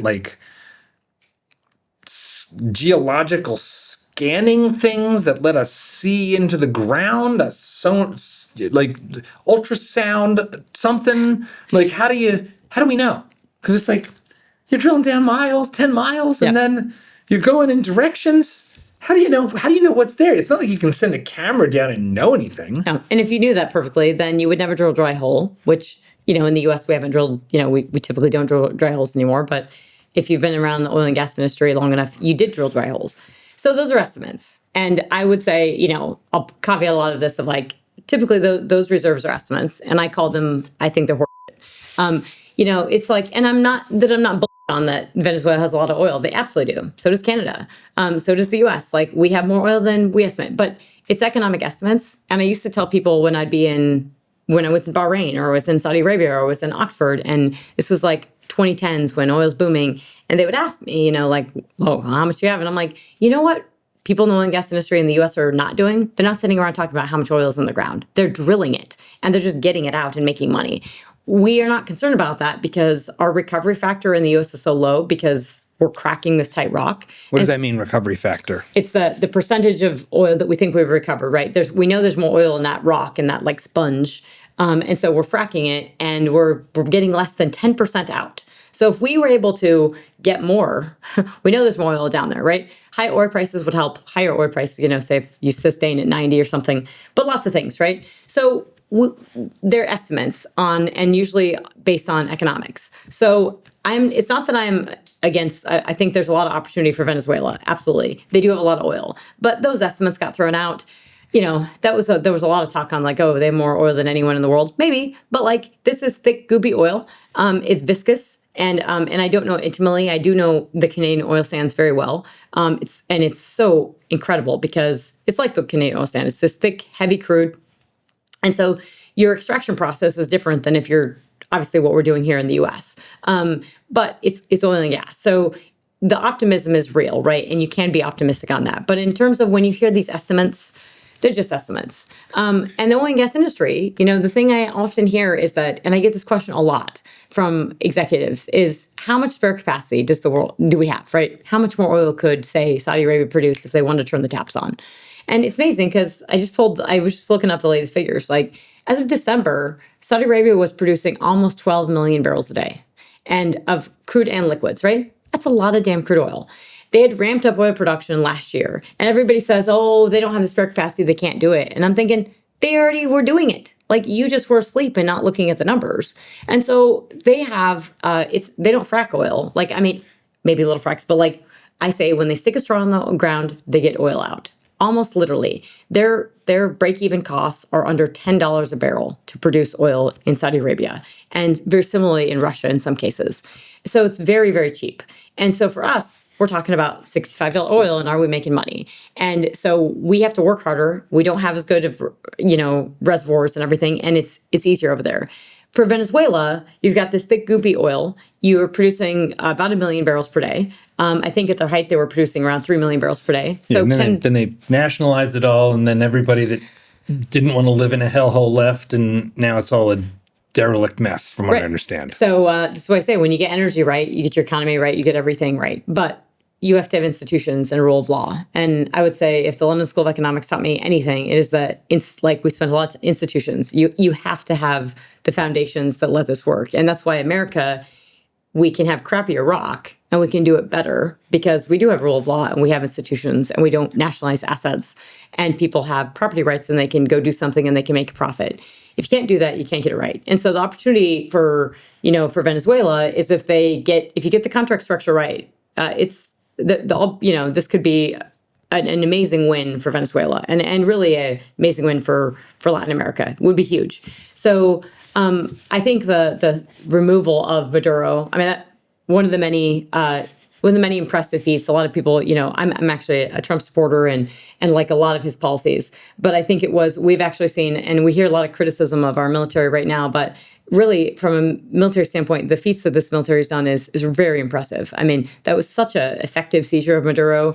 The Chinese were there, hours before with this big delegation. And I love that we just slapped him in the face and we're like, man, we'll just grab that guy. And can you we need to have like a button where the eagle sound happens in this conversation.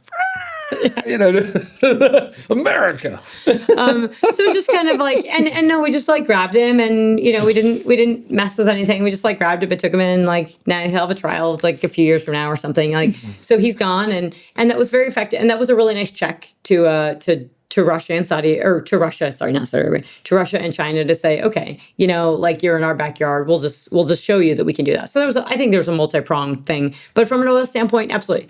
They have a lot of reserves. I don't know if the numbers that are thrown out are ridiculous. The reserves are kind of like, it's like saying my house is worth X. Your house is worth whatever somebody's going to pay for it, right? So it is literally whatever like the market's going to do. Like if you can get people in and you can produce it, that's what you have. So we have to think about it more like that. And I would say the oil and gas industry, we don't talk about reserves as much anymore because we went from producing 4.8 million barrels a day as a nation under the when Obama came into office, you know, under Obama, to now producing almost 14 million barrels a day at the end of 2025. That's, you know, more than all pushing 4x. Exactly. You're three, or you're, yeah. 3.5, let's say. Like, so 4.8 to 14 million barrels a day, you're 3x now. That's really impressive. And so when you're doing that as a country that has rule of law and is exporting this crude oil, we have helped increase energy security globally because you're not having to go to these countries that it might work one day, but it doesn't work the next. So when we think about the reserves in Saudi Arabia, yes, I think they have more spare capacity than we realize. If they want to increase output, they could. Back to our 100 million barrel a day figure, have we ever asked them to? This is why I always ask the oil and gas industry. They say, oh, could they produce that? And I thought the only time we ever did this was in 2020 when we were producing over 12 million barrels, or we were raising output, and Saudi Arabia went to 12 million barrels a day, and so did Russia to flood the market. And that's the only time it happened. But the global demand wasn't there, right? So the global demand has never said, hey, we need you all guys to be producing 12 million barrels a day, all of you. And it just hasn't been there. And so the other thing is you have to realize is that when oil prices are high, production comes with it. So the longer we have these oil prices up here, everybody and their dog is going to be producing oil. And you have every incentive to increase this output. So the Strait of Hormuz, I don't care if it's open for a week or 10 days or 3 weeks, every moment that it's opened, everybody's rushing to get their product out there because they need that revenue.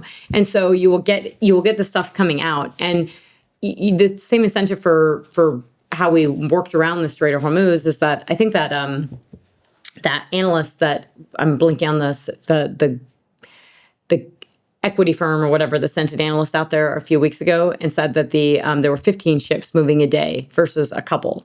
And I thought, okay, well, 15 ships moving a day means there's more crude flowing. But what happened was actually the pipeline, the east-west pipeline that Saudi Arabia has, wasn't full, right? It was running 2.5 million barrels a day. And then the Strait of Hormuz closes and they're like, hey, we're going to fill that puppy up. And now it's running 7 million barrels a day. And so that's what the oil and gas industry does is they obviously have to have the pipeline to make this work, but they move around obstacles much, much quicker than people think. I want to shift gears and talk about geopolitics and I want to start with this term that gets thrown around a lot in, I'll say like YouTubers, Bitcoiners, sort of like pop commentary, and that is the petrodollar. What is the petrodollar? You're an energy economist, London School of Economics. You know this stuff. What is the petrodollar? So I mean, you could probably have a couple interpretations of this, but mostly it was referred to not for the United States, but now we do kind of have a petrodollar. It was really thought about as like Saudi Arabia or, you know, nations with this production or Canada, right? And oil is priced in dollars. So in U.S. dollars. Priced in U.S. dollars. Now we really do have a petrodollar, right? Because we're the largest oil producer in the world and largest oil consumer in the world. So you used to have an inverse correlation where, you know, oil prices and the dollar were inversely correlated. That doesn't work perfectly now anymore. It doesn't always, you know, that you can look at it and it doesn't necessarily make sense. But I think a lot of people think about it as like, also think about like Dutch disease, where when they're thinking about, you know, if you let your economy be overly dependent on one thing, like oil, and then you don't invest in the rest of your economy, then you have a problem. Yeah. And as actually U.S. oil, we were growing output, you had people talking about that, right? Like we're going to have this. In the U.S.? Yeah, I mean, it wasn't widespread by any means. Yeah, but certainly a giant economy. It could triple in size and it wouldn't Right. over dominate other stuff. Right. And it's if you don't invest in other things, it doesn't work. But when you have this is kind of impressive for the U.S. because we really do actually now have a petrodollar where, I mean, in some senses, because we have this robust economy, we are a developed nation. We have this, we're the leaders in tech and AI. I mean, you see this in Austin, and we're the largest oil and gas producer. It's a really just amazing feat of, from a manufacturing standpoint of what we've done. And then you think about but Canada also, that's they are producing almost 7 million barrels a day from the oil sands from Alberta. And 7 million a day in Canada. How has that changed from, you go back to the Obama years and the US is only at 4.8 versus 14 pushing 15.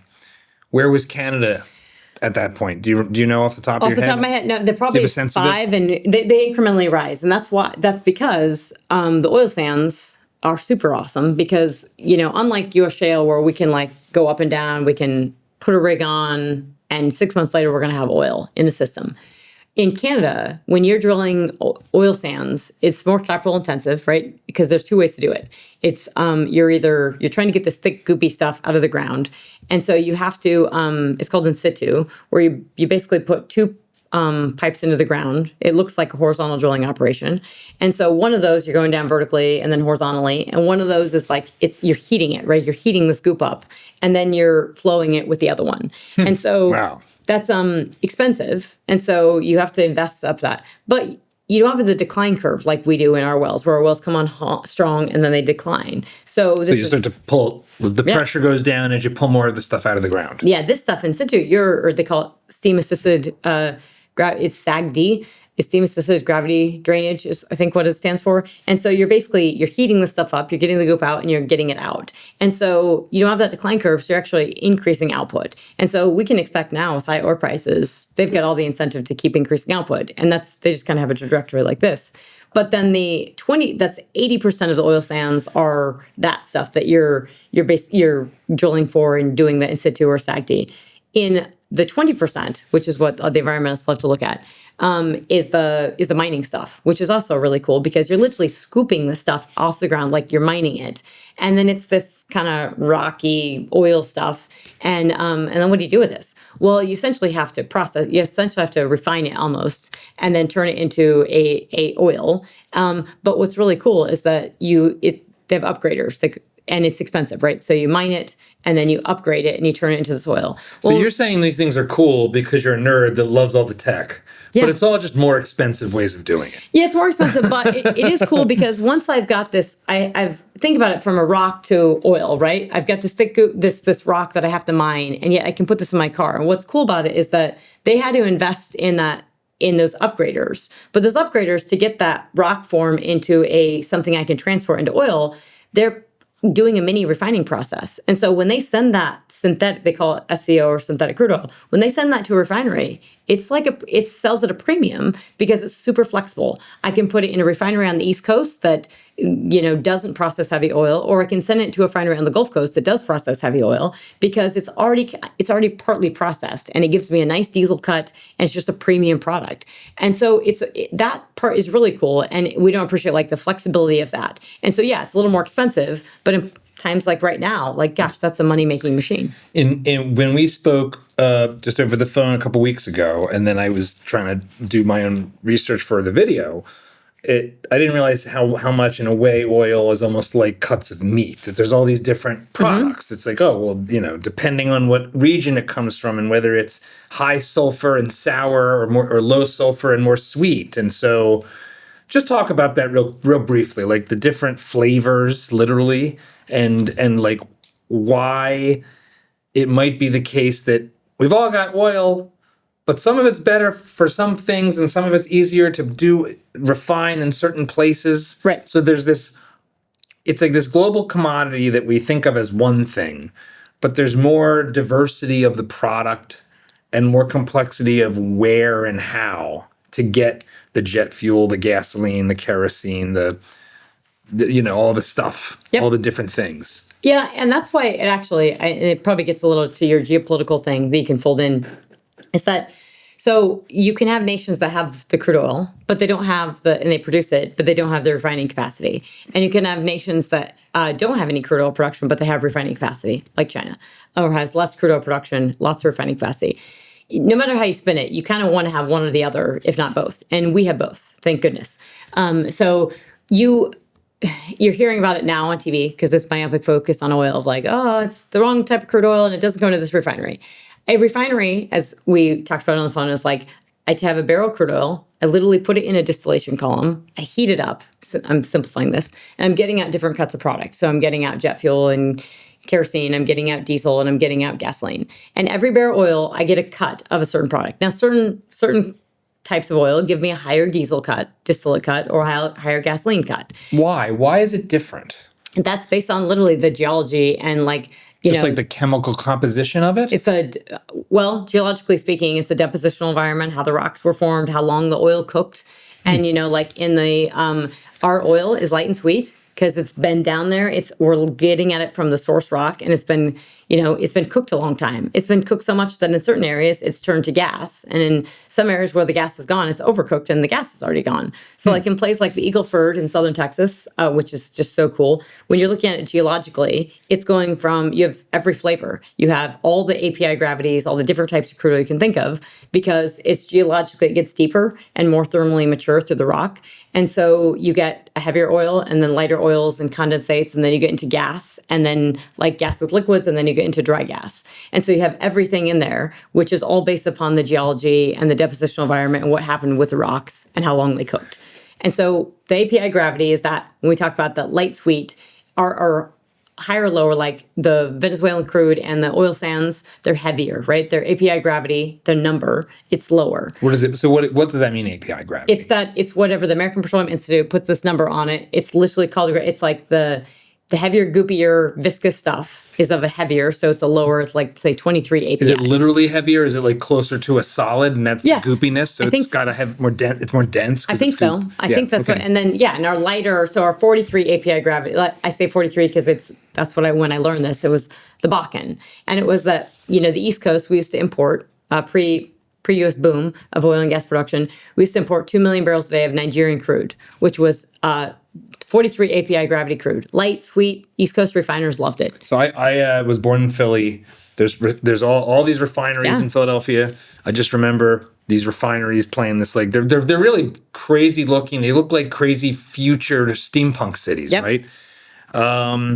So they were bringing in Nigerian gas to go into those Nigerian oil to turn into gas and this other stuff in the Philadelphia refineries. And then when the Bakken starts growing, right? When oil production in North Dakota starts growing, and it goes from 100,000 barrels a day to 200,000 to 300 to, like, everybody's like, what's going on? And we have all this oil, and but it becomes a problem, right? Because actually, oil sands crude in Canada is growing as well, and that crude comes into the Midwest, into the U.S. through this Enbridge refinery. This is when this whole Keystone XL thing is brewing, and the Keystone pipeline, right? And so we need another pipeline. So company is like, hey, what an idea. And the Bakken's growing. And so you have to realize that this is this transportation piece. People don't spend enough time like nerding out on this, but the types of crude and where they go matters, because this oil sands crude is coming into the Midwest, and these refiners in the Midwest are geared for, they've been this heavier crude from the oil sands,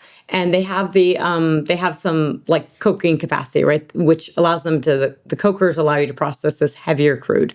Does it just get hotter? No, it allows you to get more from the bottom of the barrel, the resid or the goopy stuff, because if you have a simple refinery, and you need the hydrogenation process so you can deal with the sulfur. So you have to gear toward all this stuff, right, and build your refinery. So that's when I say you do need the right types of refineries. However, if you said East Coast refinery, you're simple, you don't normally process whatever crude, but I'm going to give you this crude, you could do it, right? In a wartime situation, you would do it, right? It's doable.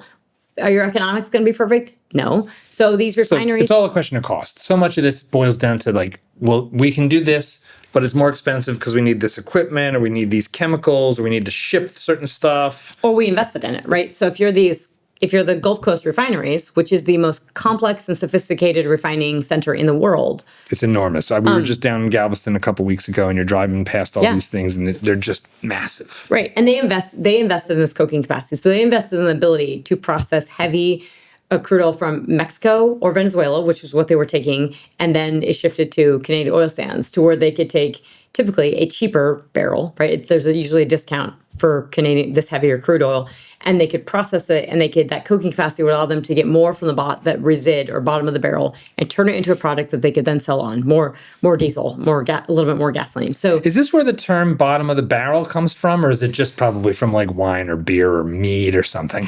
The bottom of the barrel is not very good. Yeah, it could be. I mean, absolutely could be the bottom of the barrel. But I mean, that is bottom of the barrel. Yeah, there's lots of barrels whose bottom's not great.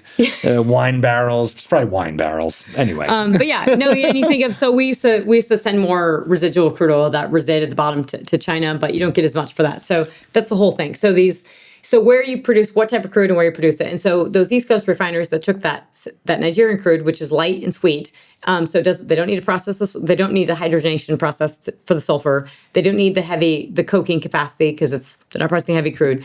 Bakken crude happens to be perfectly 43 API gravity, exactly the same type of crude oil that they were getting from Nigeria. They just didn't know it. So they had to figure it out and like it. And then, we started sending crude by rail to the East Coast, and they took it and they started processing it. And it was basically the exact same. They were getting the same product slate out of it. And so refiners have to get comfortable with what they have. And so our whole refining complex shifted to take this process, this light sweet. And when I say light, when I talk about like Eagleford with all those different API gravities, we're talking, some of them are 56 API, right? Really, really light. It looks like water or tea in your cup. The refinery has to deal with that. And they get a lot of light ends, and they get all this stuff which they weren't used to because they were importing all this crude oil before. So they had to all adapt. So we've spent the past 15 years adapting our pipeline system, adapting our changing product slate, and adapting our refineries. We did. I mean, it took a little work, but we absolutely did.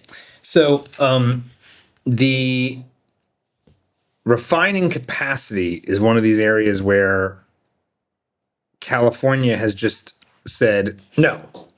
So I think they had something like 40, and now they've got 8 going to 6, or maybe it's already 6 heading to 0 if they can do it, it appears. Is that one of the reasons why when you're in Los Angeles, you're paying like an extra up to $2 to fill your tank more than in Texas? Because it's all got to get shipped there from either Saudi Arabia or the Gulf? Yeah, it is partly why. So I just pulled it up yesterday before this, and I was looking at their refining capacity. I think it's about 2.5 million barrels a day now. And it was in like 2010, it was, over 3, right? So they've lost 1 million barrels a day refining capacity, a massive amount. COVID was a big part of that. You can literally look at the chart and just look at their refining capacity, and it just continues to drop. So this is where the far left and the crazy green policies and anti-oil, and they were like, okay, we don't want to do this anymore. It's anti-domestic oil since they keep importing it from enemies. Right. And actually, I was trying to get Bakken crude oil and helping folks like refineries in California who needed it to get Bakken and Canadian crude oil via rail. And, oh no, this is horrible. Canadian oil sands crude, that's just evil. I'm like, but you'll get it from Iran and you'll take it from Russia. Like, are you kidding me? They would bite off their nose to spite their face. And that's what they did. So it's expensive because of the transportation. So absolutely, if you lose refining capacity and then you're bringing those in, your costs go up. It is why you in Texas have cheaper, typically gasoline prices because your refinery is right here. Yeah. So that's partly, and then they have incredible taxes on this, right? They have all, these cafe. Something like it's over 70 cents a barrel, 70 cents a gallon, as I understand it, just like at the pump. Right. So you have all kinds of, there's trucking prohibitions. I mean, there's all kinds of things that are going on within California that have made it really, really very expensive gasoline prices. And then they've just been literally a war on oil and gas. So if you look at oil production in California, every month it declines. It just goes like this. Alaska and California look like they just go down. I was saying, call it like in Colorado, because it doesn't look good for policy standpoint, looks a lot like California. What not to do. California is the what not to do state, right? Your production is declining, your refining capacity is declining, everything's declining, and your costs are just through the roof. So they're not producing these, used to produce their own crude oil, they're not anymore, right? And so they have to import the crude oil, and then they're losing that refining capacity. So it is a big problem that is just like brewing and brewing and brewing, because they are still a major refining center of the country. And so if they continue to decline, we are losing U.S. refining capacity, and that needs to be made up somewhere. To come back to the petrodollar concept, one of the ways I've heard it talked about, and this gets into macroeconomics more broadly, is that because Saudi oil, Middle Eastern oil was being traded in US dollars, that created an international use for the dollar as a global reserve currency. It's not the only reason why, but it was a major contributor to it. And if the dollar ceases to be what, or if oil is traded in, that would be bad for the US, at least in terms of its ability to be a profligate debt issuer, because there's a correlation between our ability to issue unlimited amounts of treasury bonds and the fact that they get paid out in dollars, and so people have to want dollars if they're going to take treasury bonds, because it's like, well, what do you get in exchange when the treasury bond matures? You get dollars, which is just a different form of paper printed by our federal government. How do you understand how important that role of the U.S. dollar is, that role of trading oil in dollars is for the macroeconomic picture? And maybe this is out past your macro purview or not. No, it's a good question. So it's hugely important in that, like, that's why I say before when you were asking about it, in terms of how we think about it, it depends on which angle, which track you're taking. So you can chart WTI and the 10-year yield, the treasury yield, and there's an interesting correlation. Depends on where you're at. So this is the West Texas Texas Intermediate. Yeah, so when you say Brent, I look more at WTI, because that's the West Texas Intermediate is what we're all banking on here, what we're getting paid. So like landman in Texas, he's looking at WTI. Yeah. He doesn't care about that Brent thing that they're talking about on CNBC. He wants to see, what am I going to sell this for coming out of my pump here in Texas? Yeah. Okay. Or his local premium price, which is based off WTI. So you're absolutely right that when the importance of oil being priced in dollars is hugely important, because it's something that China would love, and China does, right? They try to increasingly trade with Saudi Arabia, and they want to exchange that in Chinese currency, in the renminbi, right, in their local currency, as opposed to doing less from the dollar. So they want de-dollarization, and they want increasing renminbi. It's not happening, but some barrels are, right? So in that 100 million barrels a day that we're talking about, roughly, that's important, because if I've got 5 to 10 million barrels a day that's now not actually trading in US dollars, then I probably have to reassess a little bit that 100 million barrels a day, right? Then it's 90 million barrels a day. And so there's something to that, right? To think about, if this increases over time, we have to be thinking about, what does that do to prices, right? That's real. But is that because exchange rates would start to play a larger role? I think it's more because it's who has the power, right? We did post World War II. I mean, you described that well. The petrodollar, like post World War II, everything's in dollars, right? So we trade and we balance everything. Actually, it ends up in dollars. That allows us to do a lot, right? Everybody needs to base things off the dollar. So when we raise or lower interest rates, the rest of the world is following us, right? Because they have to correlate. Saudi Arabia has to do the same thing. And so when we're exchanging the stuff in, thinking about the role of the US dollar, everybody says for the past year or so, they've been talking about de-dollarization. And I've never bought it, because that would mean people are like, oh, we're selling off U.S. treasuries. They weren't selling off U.S. treasuries. They were actually buying a lot of gold. But you know what happened during the Strait of Hormuz crisis? I think the dollar value went up, didn't it? Dollar value absolutely went up. The way I like to put this is, we're the world's tallest pygmy. So everybody's in a ton of debt. Everybody's spending more than they make. I'm using everybody as in every country is running deficits that it can't technically pay for. And we look pretty bad until you look at everybody else. Yeah, and you have to realize, because we have such a transparent and deep and liquid market. And that's the thing about treasuries. And, I love monetary policy. And I think we don't appreciate that the role of our treasury yields is that this is a deep, liquid, and transparent market, the deepest in the world. There is no other market like this. So when you think of where am I going to invest my money, well, at least I know, yes, the U.S. has that and everything, but am I going to get paid back? Yes, I am. Now, I'll just talk about you won't. When has that happened? It has not happened, right? Now, the yield may go up, right? The actual percentage that you get paid out because of the risk, but there is no risk with US because you will get paid. There is risk in other parts of the world, which is why you get 20% in some countries because you might not get the money back. So when we think about our 10-year yield and we think about WTI, you can track those and there's some interesting correlations that happen. But it's sort of so the role of oil and the dollar, vastly important, right? We want things to be traded in the dollar because we're transacting that, and it would cause problems for, I think, even people just understanding the basic fundamentals, which are already lost, as we've kind of talked about. But when we think about are people de-dollarizing? No, I don't think they are. What happened during this recent crisis, is the dollar went up but there were several things happening, and that's that people had lost a lot of love for oil during COVID. We had a lot of traders get burned. And just because the demand shock caused prices to go crazy low. Didn't it go negative? Wasn't oil price negative? Negative 37. It was in April. We all watched it. And the CME, actually, it wasn't supposed to go negative. They changed the trading rules the weekend before to allow it to go negative. But there were 6 million barrels, I think, physical barrels that got caught up in that. Not much. But it did burn a lot of traders because you lost money. And then you came into this year. So, we've got $94 oil now, but we come into this year, we've got the biggest short position on Brent, on your crude oil that you're mentioning. The biggest short position we've had in 10 years is on Brent. So you have this people wanting, this. So that's betting on it going down. Yeah. And so you have this short position, which means it puts a lid on prices. So no matter your geopolitical risk, and I'm thinking Maduro gets seized, it's January 3rd, awesome militarily, but hello, prices should be spiking, and they didn't. And so you have this lid on oil prices. And so what this does is that, okay, well, we're not trading a lot of oil. And so that allows a lot of money. People are trying to chase yield. All this money goes into gold. It goes like crazy. And then these governments are spending so much money on gold. And then all of a sudden that stops fast. Literally February 28th, they stop buying gold. Gold prices go down. It's because they don't have the money. They all have to spend it on oil now. And so you only have so much liquidity. That's governments. But actually in the trading system, you actually only have so much liquidity as well. So if I'm trading oil, I'm probably not trading as much gold. And if gold prices are way up, I'm probably not trading as much oil. So we kind of lose this love, gold prices were telling us we had geopolitical risk. Oil prices were telling us we weren't pricing in geopolitical risk. But we can only trade so much, right?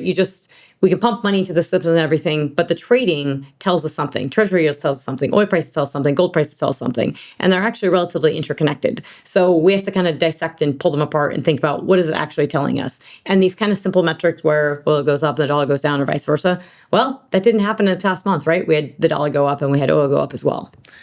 Yeah, it's I hadn't ever thought about the fact that if we are the largest oil producer in the world and the issuer of dollars, that's the real petrodollar. That's the real petrodollar. I've never heard anyone talk about that. It's always the Chinese are doing a deal with Saudi Arabia, and now that's going to mean the end of the global dollar standard.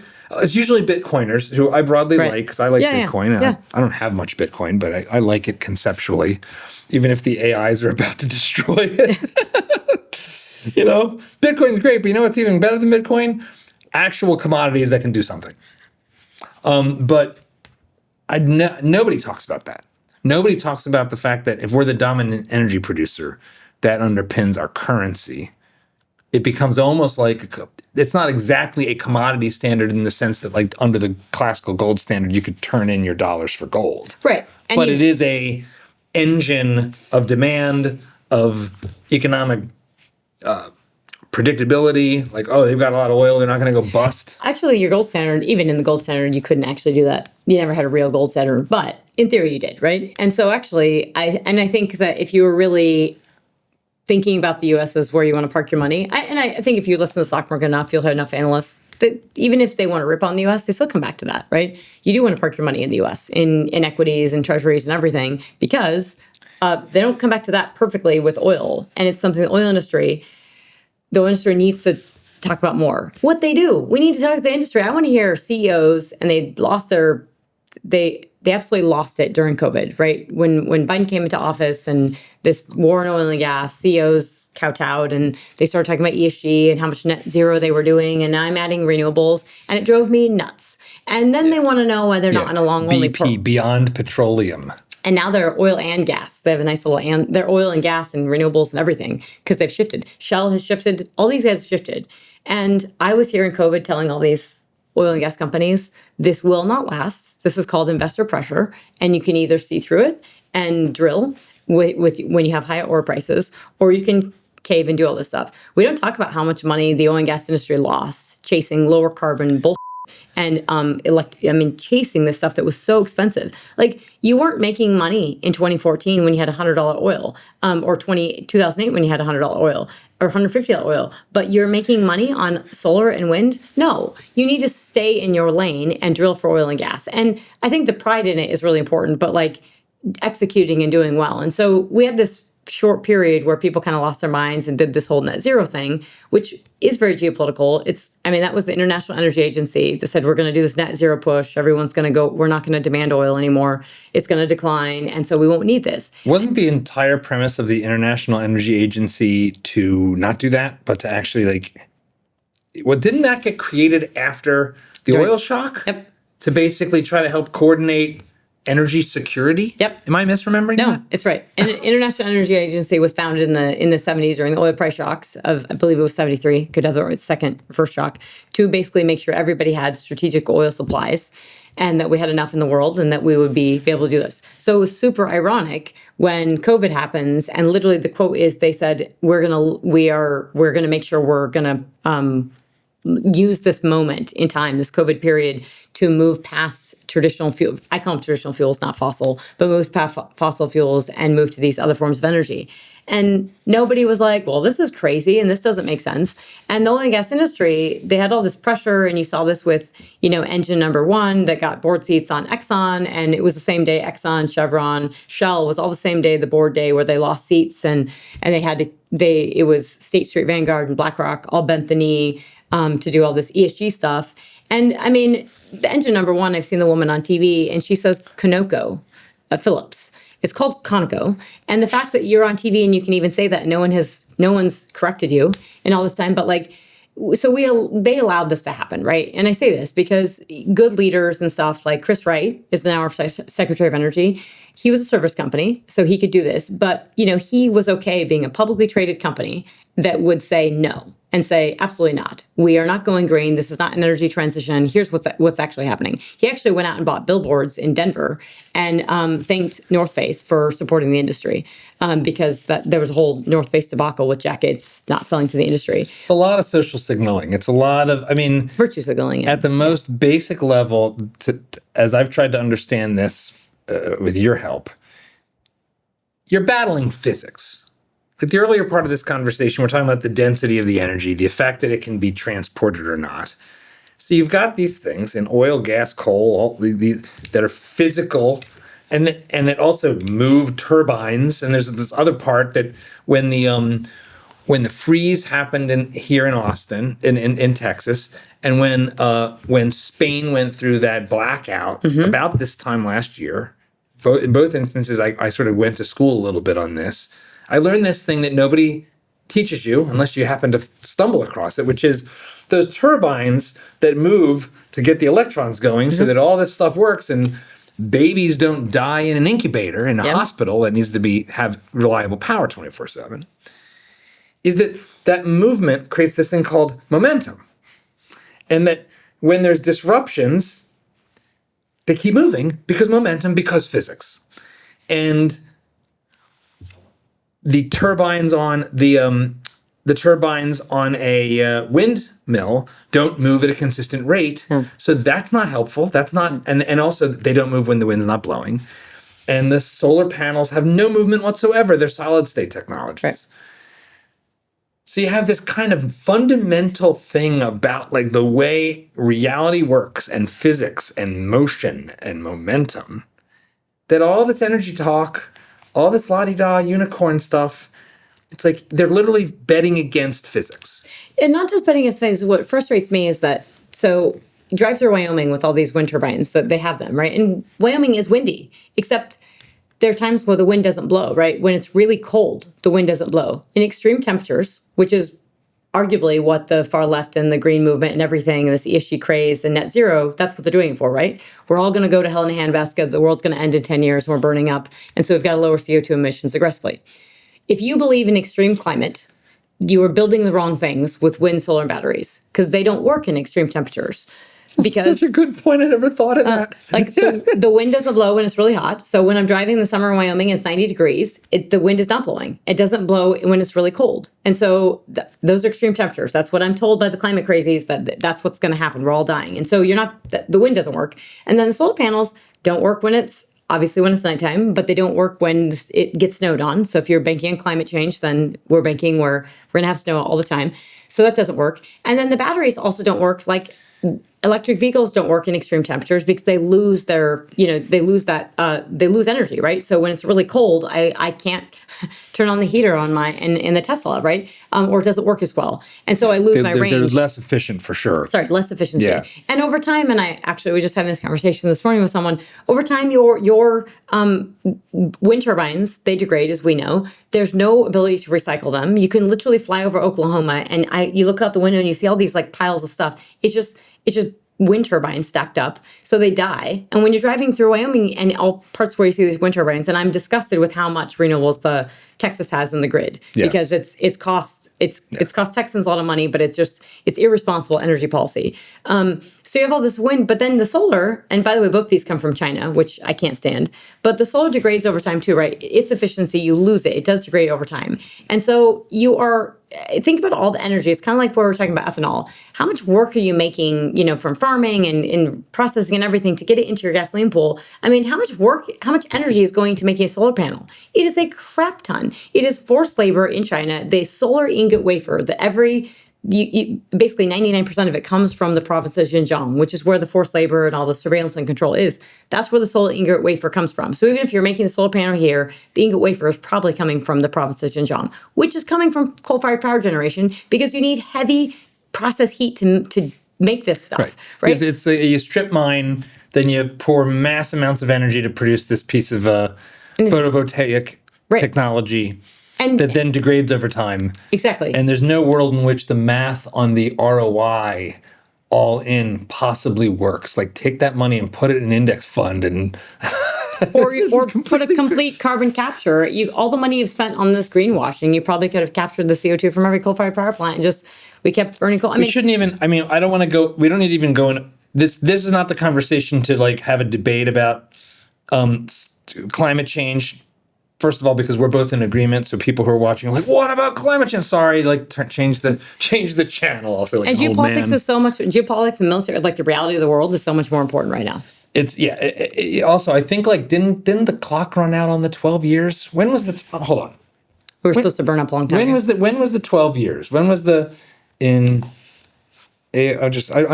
just curious about this. AOC 12 years doom.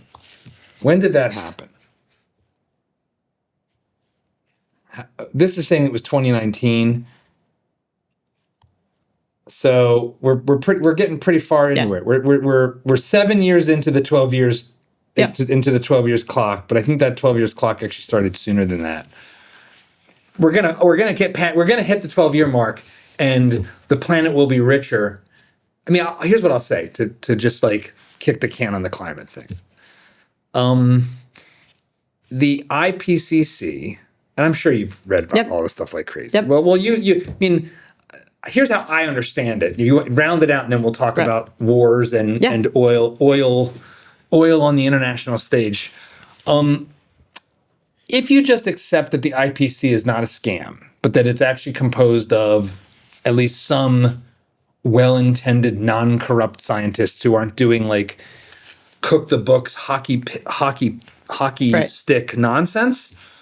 Their actual reports say that in 2100, the planet will be many multiples richer than we are today. Right. Like that's what the actual underlying report says by the so-called like experts in climate that all of the green types say we should be trusting the science. So if you trust the science and actually look at the people who are doing the actual research, even though I think a lot of that's deeply flawed and trying to predict complex systems that can't be predicted, period, under any circumstances at all. they project the world's going to be better in 2100. So what are we talking about? Right, right. I think that's so it's, the IPCC, and I do think it's I think maybe some of the work that went into it wasn't entirely corrupt, but probably most of it was. The International Panel for Climate Change, which is part of the United Nations, which is heavily influenced by China.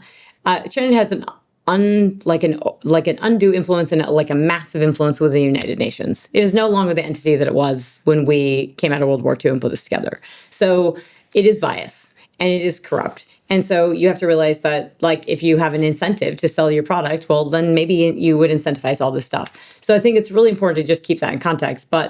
And you said earlier that they have a bunch of coal but no oil and natural gas. So China has very little incentive to have this product be promoted. Well, we can talk about that a little bit in this geopolitical of like how much they have and what they're actually doing. But when we're thinking about, just to round off the reason I have a fundamental problem with that, and now people like pretending that the net zero thing didn't happen. And it's like, well, how much money you made investments on this, right? And that really frustrates me. That was people's good, hardworking dollars, invested into this stuff. And for companies, if, I'm invested in X company that produced oil and gas, but they went crazy on some net zero stuff to pander to their investors, as opposed to just standing up to them and saying, no, this is stupid. Here's what we're going to do.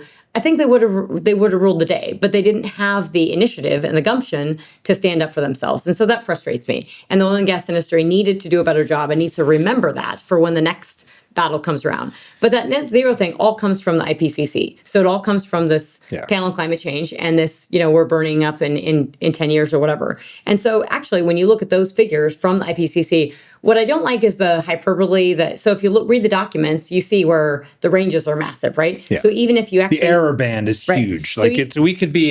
It could be total devastation or everything is like perfectly wonderful. And it's like, well, then how is this? What is this? Is this science? What are we talking about More importantly is that if you do everything to the net zero 2050, if you do all of that, you are not guaranteed to fix the supposed problem. So for me, it's like you're going to tank your economies. You're going to go from 100 million barrels a day oil demand to 75 million barrels a day demand by 2030. So with a handful of years, you're going to take 25% of oil demand off.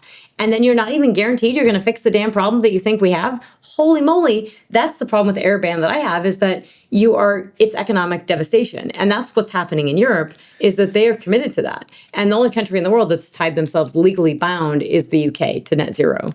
And so they are, it's asinine, this is ridiculous, but they're losing not just economic growth, but their capacity to power their nations, their capacity to turn their lights on, their capacity to make ammunition. And obviously, we've seen that literally in this war where partly the UK says we don't believe in this, but it's also partly is they have no capacity to actually help us. Yeah, the Israelis have more jets than the UK, I think. Yes. It's like, okay, so a country with 10 million people has more fighter jets than the United Kingdom, the former empire of the world. That is just so insane. One other economic thing that's domestic that's a talking point by people that hate oil and gas is that it's heavily subsidized. Now, I don't really understand where this is coming from, considering that isn't oil at the pump at least just one of the most heavily taxed products in our society? Where is there any truth in the claim that the oil and gas industry gets billions of dollars in subsidies? No, it's not. So the subsidies, and actually I grew up around this because we'd have these debates at the kitchen table, or the coffee table or whatever it is.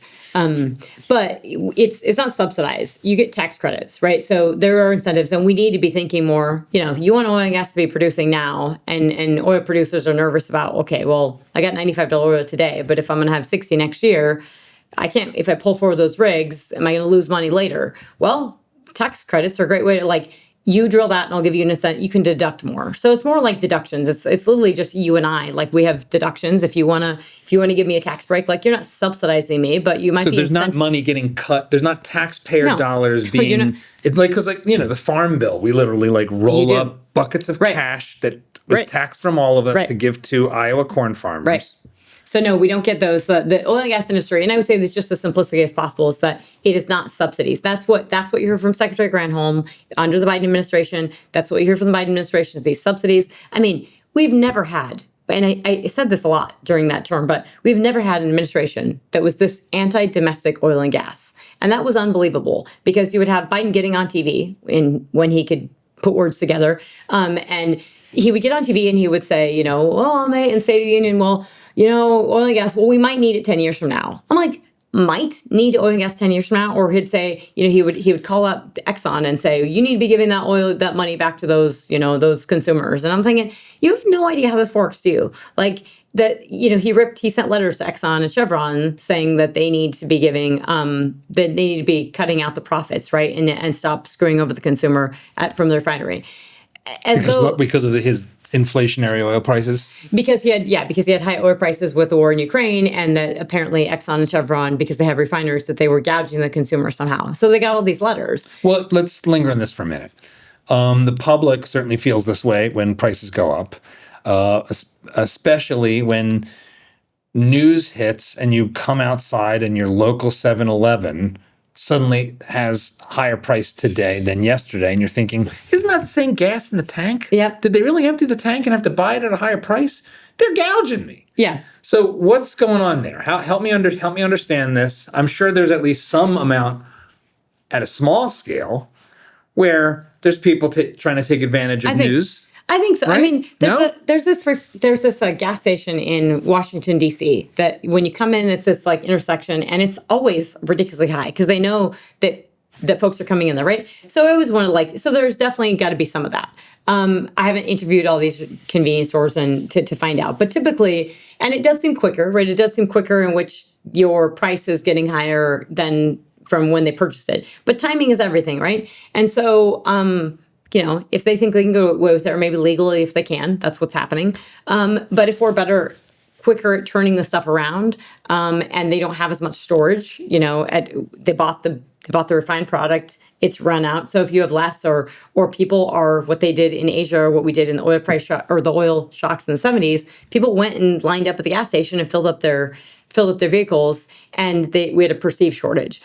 So there's some of that, right? But most of this is that typically, oil prices go up.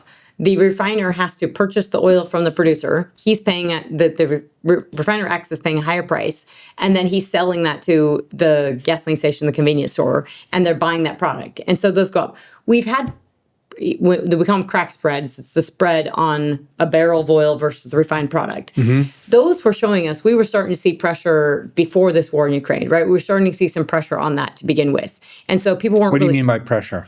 Where we were seeing higher diesel prices in certain parts of the world, right? Okay. Where things were not making sense, right? And people weren't really paying attention to this, where we had this gold ripping and some crack spreads going up, and yet oil prices were $65 a barrel. So you had some of that. And I think that's where we kind of have to level set, and there's some messiness. But overall, you are seeing I don't think most people are gouging. I would say I'm very uncomfortable with airlines right now. It really makes me angry to see how quickly your airline costs went up. When we just went through the numbers, it's 2 million barrels a day, okay? So the airlines, by the way, they should be doing their homework as well. They could have done a better job of hedging oil. They should have. They had $65 oil for years. They should have hedged that because they should have known that this can go up and down. They didn't. And then you've got the CEO of United, Scott Kirby, getting on TV and saying, it won't necessarily happen, but we're planning for $175 oil through 2027.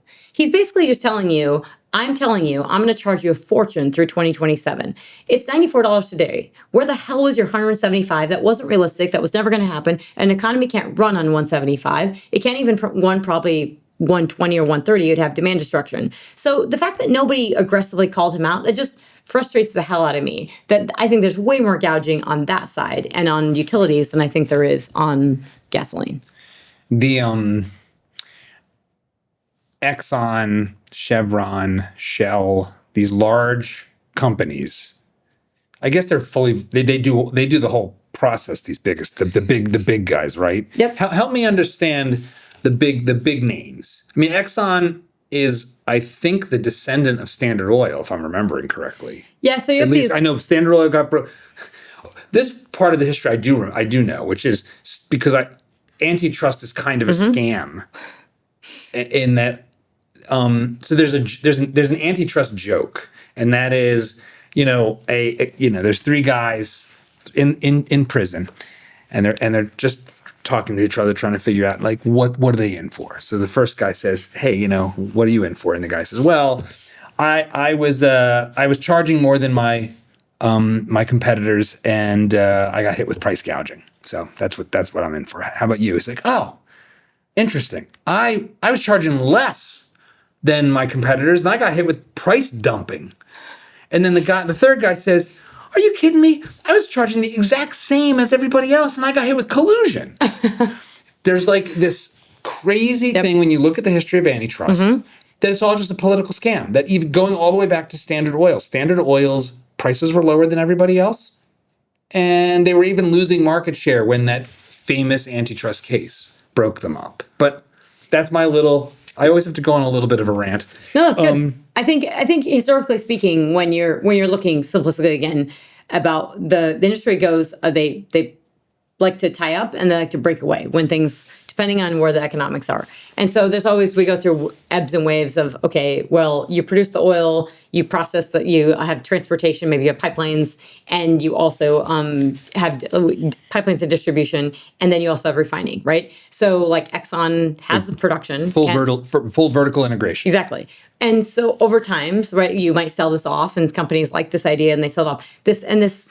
There was a rethink of this, obviously, when oil production was happening in, 2010, when oil production starts rising in the U.S. as we're growing this, there had been, people had broken out, right? We had dropped the verticals, and then it was like, okay, wait a second, maybe this makes sense. And actually, Exxon, when they had production, and they were getting discounts on this production, well, that didn't feel good when you're producing them, but it feels great at the refiner, right? If you've got a refinery, you're getting discounted oil, this works, right? And so we had a lot of this when we didn't have the pipeline capacity, right? We did have big, steep discounts on U.S. crude oil, steep discounts to Brent. And so, it made sense for the refinery to capitalize on that. And Exxon and integrated companies did a pretty good job, like, they had an opportunity where they could capitalize on that. And I think it incentivized the Exxons and the Chevrons to keep that integration, right? To be like, okay, there's something to this production and refining and having the whole value chain, and we can kind of control this. And even when, things are not so great in the upstream, they're probably better in the downstream and vice versa.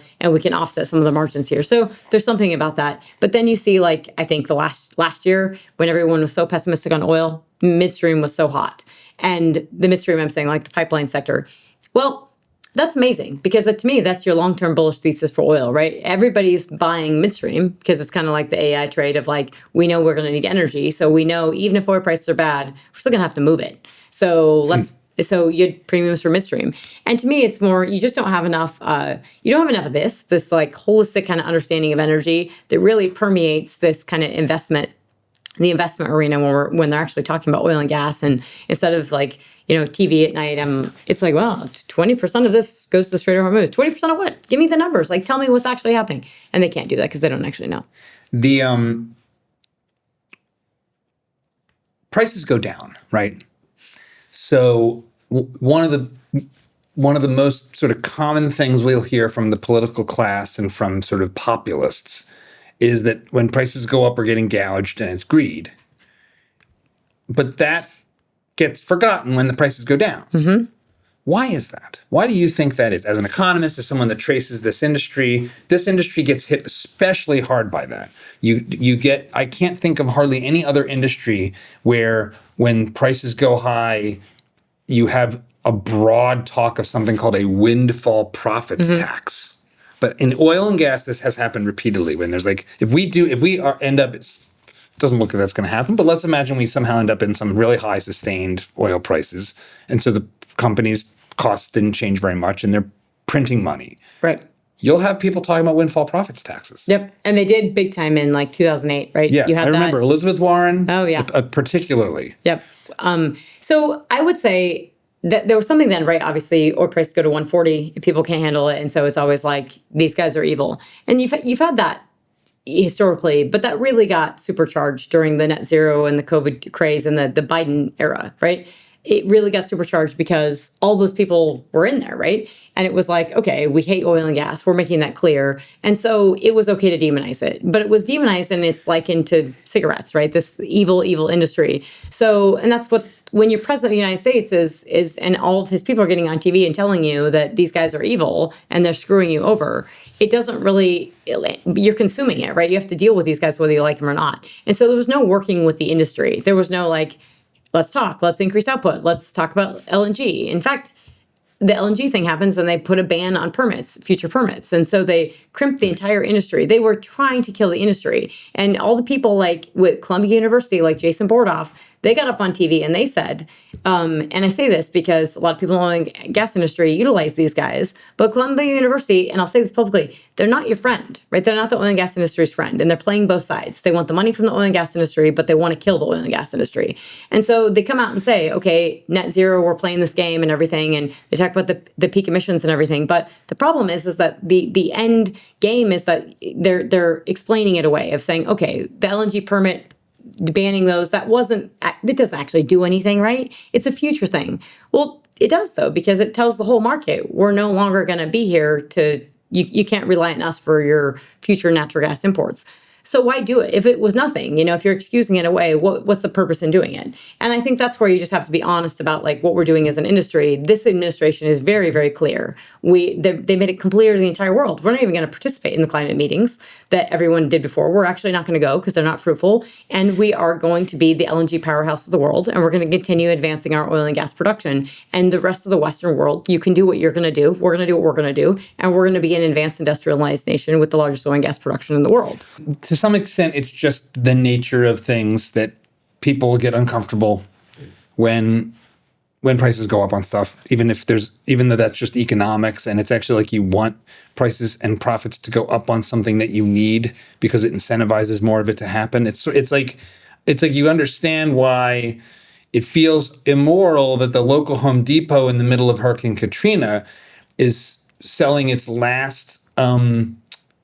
It wouldn't actually be Home Depot. The local small mom and pop has one more generator, and you see they scratched out $500 and put $1,500, and it's supply and demand. But it just feels like immoral.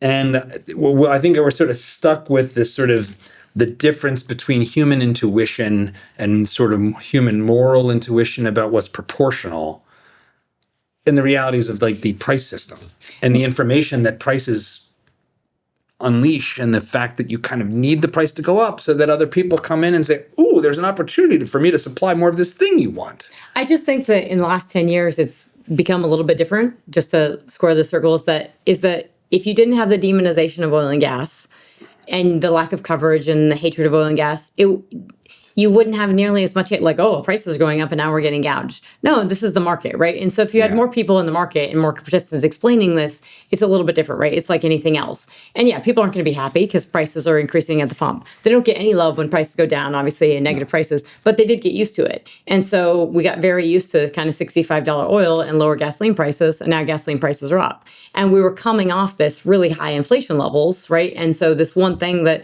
again, Trump had was like, we're keeping our prices low, and that's going to help like headline inflation. That's what people feel. And so then it's easy when prices go up, then you can say, oh, those bad guys. Well, but if you get 10 years of demonizing oil and gas and everything and saying, oh, it's pretty easy to say, oh, those bad guys. So I think it's market intelligence, like more intel, more coverage, more understanding of how this stuff works. And we have just given up, like everyone's kind of given up on this in the last 10 years. And so this thing that we use all the time that we consume that is, 400 billion cubic feet per day of natural gas that's rising, people don't know that. They're not paying attention to it. Well, and then it bites when they don't have it. At least now we've got Taylor Sheridan producing hit shows about all this stuff that are actually pretty good and seem like they aren't filled with hate for the industry that they set at this as the stage, like Landman on Paramount, Billy Bob Thornton. So President Trump comes in, drill baby drill, kill Biden inflation, and then he proceeds to launch the war in Iran, the war against Iran, the decapitation of Iran. Which I have all kinds of like, it's the weirdest thing for me because I can make the argument for why this is all horrible, unintended consequences, undeclared war, you're just killing people and you're spending billions of American dollars on this country that didn't pose as much of a threat. We've heard for 30 years they're going to have a nuke in the next 10 minutes. They still don't. Is this all just a bunch of nonsense? So I can make that argument. Except that they've also been killing Americans for 47 years. And they're like a heinous theocratic regime in a very geopolitically important place, basically oppressing a 2,500-year-old civilization, one of the oldest civilizations on planet Earth. And I'm just happy he wiped all those bad guys out. It's like sort of like, I'm like Neanderthal. I'm like, yeah, but you know what? They're bad guys, and I'm glad he killed them all. So that doesn't directly have to do with oil, but of course it does, because all we've been talking about for the past several weeks is the closure of the Strait of Hormuz. So why is that important? I think a lot of people at this point have gotten at least some primer on that. It's been reopened as we sit here for now, as of today, or something. Or we're told it's been reopened. I don't know if it's been reopened. I'm not over there. I have no idea what's going on. So notice most people on TV telling you that they do. Yeah. So how do you think about the war in Iran, given you're obviously now you're working with the administration, so you've got all your biases.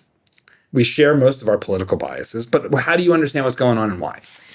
So I'm honest with the folks I work with. I mean, I'm consulting for Department of Energy. I've worked with other government entities, and frankly other governments, and I know I have my biases, right? But I spend a lot of time with the data and a lot of time formulating my opinions and analysis. And what's the point in having somebody come talk to you if they're not going to give you at least their opinion? You don't have to agree with me to at least have a strong debate. So Iran, I long thought we were way too low for oil prices end of last year, beginning of this year, because of that massive pessimism. Like, there was just no geopolitical risk premium. And Iran was producing almost 5 million barrels a day of crude and liquids coming into this war. And I'm like, that's a lot of oil production. And what killed me was that we have this effective, and I say this because, great, awesome military operation on seizing Maduro, cool, in, out, done, let's lift out oil production in Venezuela, awesome. But oil prices sold off. I disagreed with that. And then that same day, it was Saturday.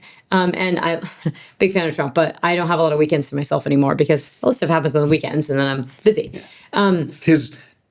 His most crazy tweets/truth posts seem to happen on the weekends. This past Easter, it was oh. So those are, and that's important. What are you doing? No, I think those though, the radical ones, and I don't use the F word. That was for Iran. That was not for us, right? That was not for the American people. That was to you. And that's hey, I'm going to take you back to the Stone Ages, or you come to the table. Guess what? I don't call it a taco trade. I call it, they came to the table, and now we have this kind of medium piece. So that tweet was for, or the truth social was for them. But so we come into this, we've got, on January 3rd, when he sees Maduro, we did that. He mentions on Air Force One, and kind of as they're talking to him, he talks about the protests in Iran. Mm-hmm. And I thought, the markets, why are they not on this, right? Why didn't no one pick that up of you've seized Maduro, it's a major oil producing country. China's getting all this oil from Venezuela that's paying their loans back. It's $100 billion. They're getting it at a steep discount. This is moving via Russian shadow fleets. So Russian shadow fleet. You have all the crude oil that's on the water. This big glut everyone's talking about is Venezuelan crude, it's Russian crude, and it's Iranian crude. And now we finally have this little catalyst with Iran, and we get these protests, and no one's pricing this in. And so, I mean, these protests were really serious. So you've got that I would just concern with the market. Tens of thousands of people were slaughtered by the government in Iran. And so you have these people that are protesting the regime. And we've had some really very biased, anti-Semitic, anti-Jewish, just horrible stuff. That the fact that Bloomberg hasn't even called any of it out, and they kind of just allow it to happen is disgusting.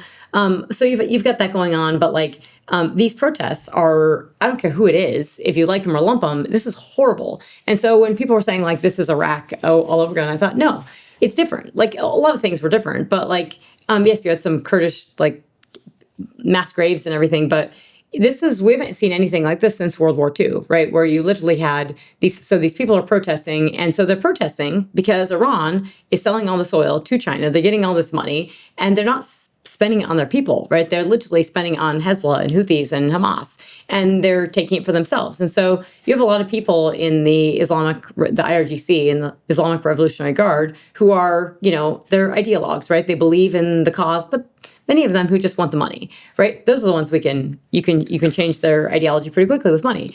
And so they're getting all this money and they're doing all this bad stuff and everything, but you've got, tens of thousands. I mean, I remember seeing the first numbers and it was they've killed 100, then it's 200, and then it's 500. I'm thinking, this is bad.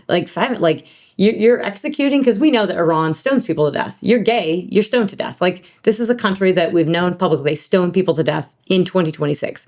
Now in 2026, people are protesting because inflation's so high because they can't get jobs. And these are young men. This isn't women in headscarves, that was also horrible.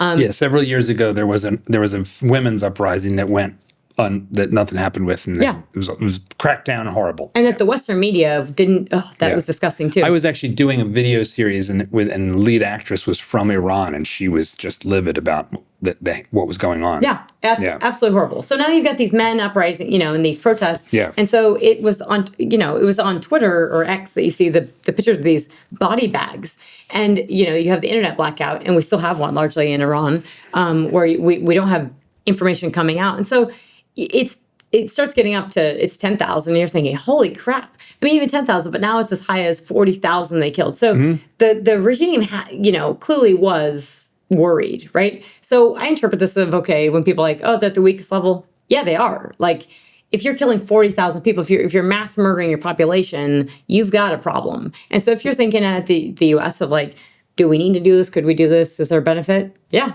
it's just take the shot. Now, nobody... Wait, pause for a second.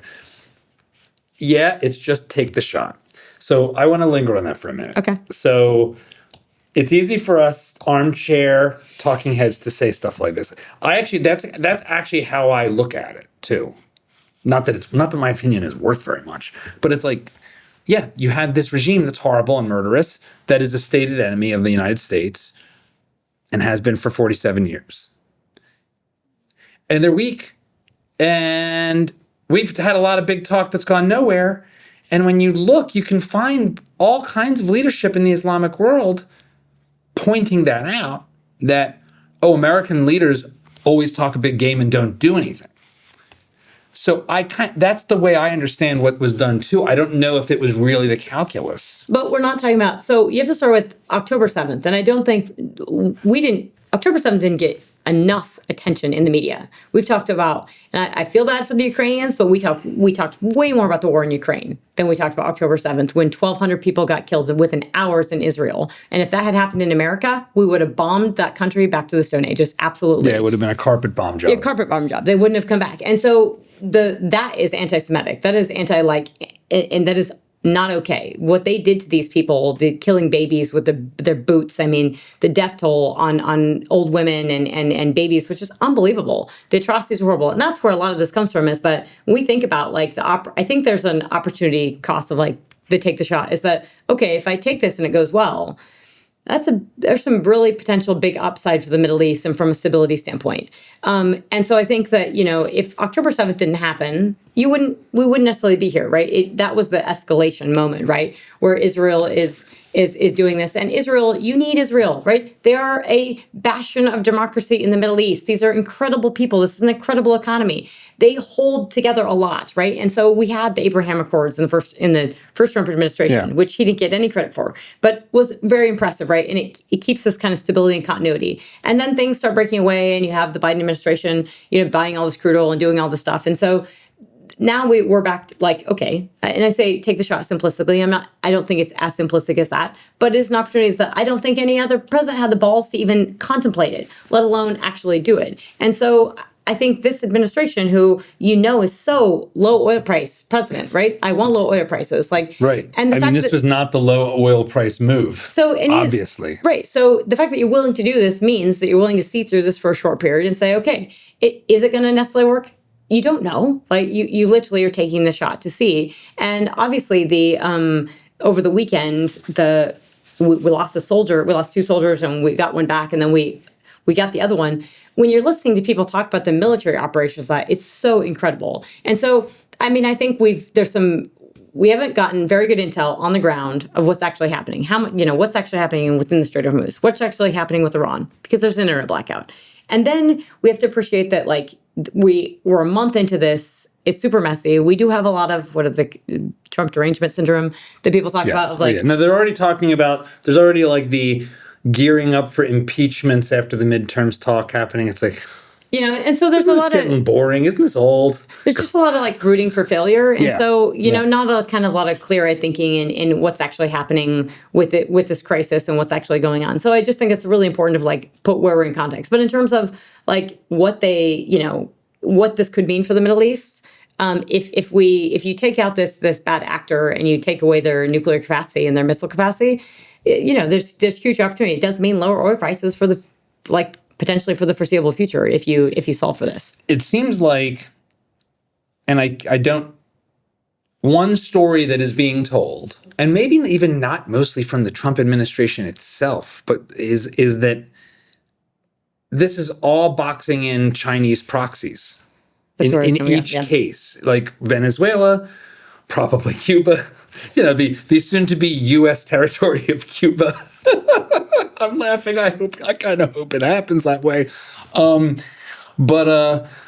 then this Iran situation, it's a complete, basically like frontal assault on these proxies that we have allowed, particularly with Venezuela in our hemisphere, have allowed like actual stated like geopolitical adversaries to mess around in. Do you think that's like how big of a percentage of that is? Because, just to be Machiavellian, it's horrible to see tens of thousands of people killed by their government. But there's all kinds of governments doing horrible stuff that we don't do anything about all the time. Absolutely, including China. So it's like it's a little bit of like a convenient motivation where you can claim there's a moral reason, but the reality is like that's just selective and it's really about other stuff. And that that creates reasons why now's the right time and moral cover, but it's not the whole picture, because if it was, we'd be everywhere. No, absolutely. And you can't be everywhere, right? We only have so many spheres, and that's the thing of like, and I think China would love to see us push all the spheres. So there's an argument to be made that you've got all these like different things going on, and so Venezuela, so you have too much influence from Russia and China within the Southern Hemisphere, within Latin America. And it would be nice to not have as much of that, right? With Cuban Missile Crisis type of stuff. Like, we would like to, we know we're going to have future conflict with China. Like, if you're not aware, it's going to happen, right? We will have future conflict with China. It's happening. When it happens exactly, like, I don't know. But it'd be great if it didn't happen. It'd be great if it didn't happen. But they are planning for it. So you have to plan for it. So maybe we'll team up against the AI overlord robot war. And maybe we'll be on the same side. Maybe there'll be a moment where it's like, oh, remember, we thought we were going to kill each other, but now we're fighting together against the Terminator. So there's this like, and so if you think about that, I was just like, and I know people don't like everybody being China hawkish, and I think it's okay to be a China hawk, but you have like, okay, you have Iran and you have Venezuela and you've got Russia and you've got little things kind of everywhere, and all those would be nice to like wipe off the chessboard when you're dealing with the big one. So you can't have everything going on at the same time. And because those are all connected with China and Russia, that they could flare those up and make those a problem to where you are occupied over there. And I mean, China's been actually open about saying they're happy that we are occupied everyone's occupied with Ukraine, because they're not paying attention to what's going on in the Indo-Pacific. And so they're not dealing with China. And this is real, right? They're buying all this stuff, like Europe is buying all this stuff from China. They're not dealing with them on serious stuff because they're preoccupied with their green policies and their devastation of their economy and, dealing with this bad guy of Russia. So just as one little side note on that, on the European front, people don't realize in this country, the UK in particular is substantially poorer than the United States on a per capita basis. Yeah. That it's in the past 20 years, I was just looking back at this, Canada is too, actually. Basically, Trudeau destroyed that country's growth trajectory for incomes. Yep.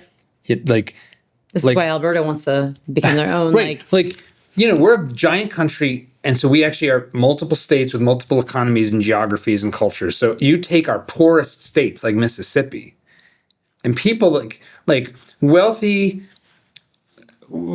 cosmopolitan Americans that go on vacation in Europe, they go and they get on a train and they think, isn't this lovely? And what a walkable city. And what they don't realize is wealthy Europeans are poorer in material terms than like median Mississippi households. They just have no idea. It's like, oh yeah, Isn't it lovely that you live in 800 square feet and your 40-year-old son lives with you? Right. That's Europe. Right.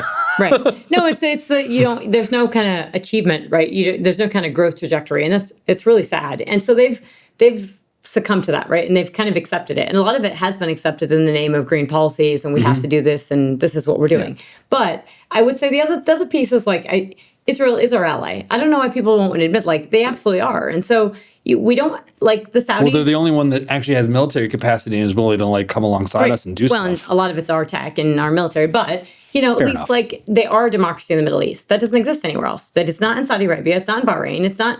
I mean, we got a lesson in a little showcasing of what happens when we actually have conflict. Europe does not have our back at all. We can't even use our bases. When you war game, you absolutely use Diego Garcia, and apparently we can't. And then isn't that kind of against NATO? Isn't that the whole NATO? You're a NATO ally, isn't that the whole thing? I thought that was the NATO thing. And then I don't know. What do I know? I think that how Iran reacted, the fact that they're like, but Iran is doing this and they're fighting for their survival. No, Iran's presence, literally the name of all these proxy associations, and from the river to the sea, they have made it very clear they would like Israel not to exist. So that is what Israel's doing. And I think when I say, again, take the shot, it's okay, here's an opportunity. Let's see if we can do something. But the fact that we saw how they reacted, right? So they're killing tens of thousands of their own people. And then when we attack them, they don't just attack us. They attack everyone. They're so-called friends and neighbors and allies. And that should tell you,